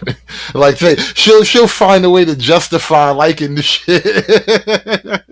Like when you brought up that, Women's brain, it's a great the way thing, that yeah. shit work, the way their minds work is it's scary sometimes. Like that's what the real red pill is when you understand how dark the female mind can get. It's like, oh, you thought they were so sweet. Oh, look at you. Yeah. And again, if you're a person who's thought like me, most of my I blue pill for more than a bit blue pill, but at the same time understanding if she'll do it with me, it's just, like, why would I assume that she wouldn't do this with anybody else? Bro, that's the real estate. I'm not that special. Absolutely. Absolutely. Turn the man. lights off too quick, watch their eyes glow in the dark. Like, what this thing is really going to expose here is that, especially as black men, because what was Freaknik, right? But Freaknik was like a black Mardi Gras gone wrong, right? So what it's going to do is expose the fact that we as black men, man, we've been lied to for years. All right, something that we already know. We've been lied to for years. We've been told that women are the center of the universe, that we should base our life around them, and everything they say is right. They don't do anything wrong. They should be loved, respected, coddled, protected, and all this other kind of nonsense. And what this documentary is going to do is confirm everything that's probably been said in this particular digital space for years. Things were always the way they are now. It's just now we are exposed more to it by way of media. That's what it's going to expose. It's going to expose that the things we talk about now were going on back in the 90s, in the early 2000s, and probably the 80s too. It's just that back then people didn't have iPhones, but they did have VHS recorders. That's all. Yeah. Well, this is the last thing I'm gonna say on it. This just is a prediction I had. I came up with just mid-show. I'm thinking that seeing as Luke, who's part of the production creation of this thing, seeing as I think, if I'm not mistaken, he's recently made some I don't know if to say simpish comments, but and he trying to he trying to clean that shit up. Like he old now, and he I think it may start out, the documentary may start out like it was just fun, and it may end with probably depicting men as real debaucherous and grapey, and that's why it all had to come to it. It may have that kind of spin on it, because that's kind of the narrative that they spin in right now.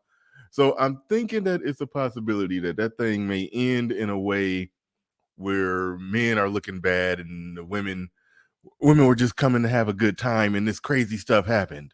It's going to end with zero accountability for women. Yes. Yeah, I'm thinking. Came to Atlanta for the prayer circle, and then things got out of hand. Unfortunately. Yeah, I'm thinking it may turn out like that. Even though the women's raw reaction to it is telling the true story. Their raw reaction is no, get this canceled. This is canceled before it even start. But anyway.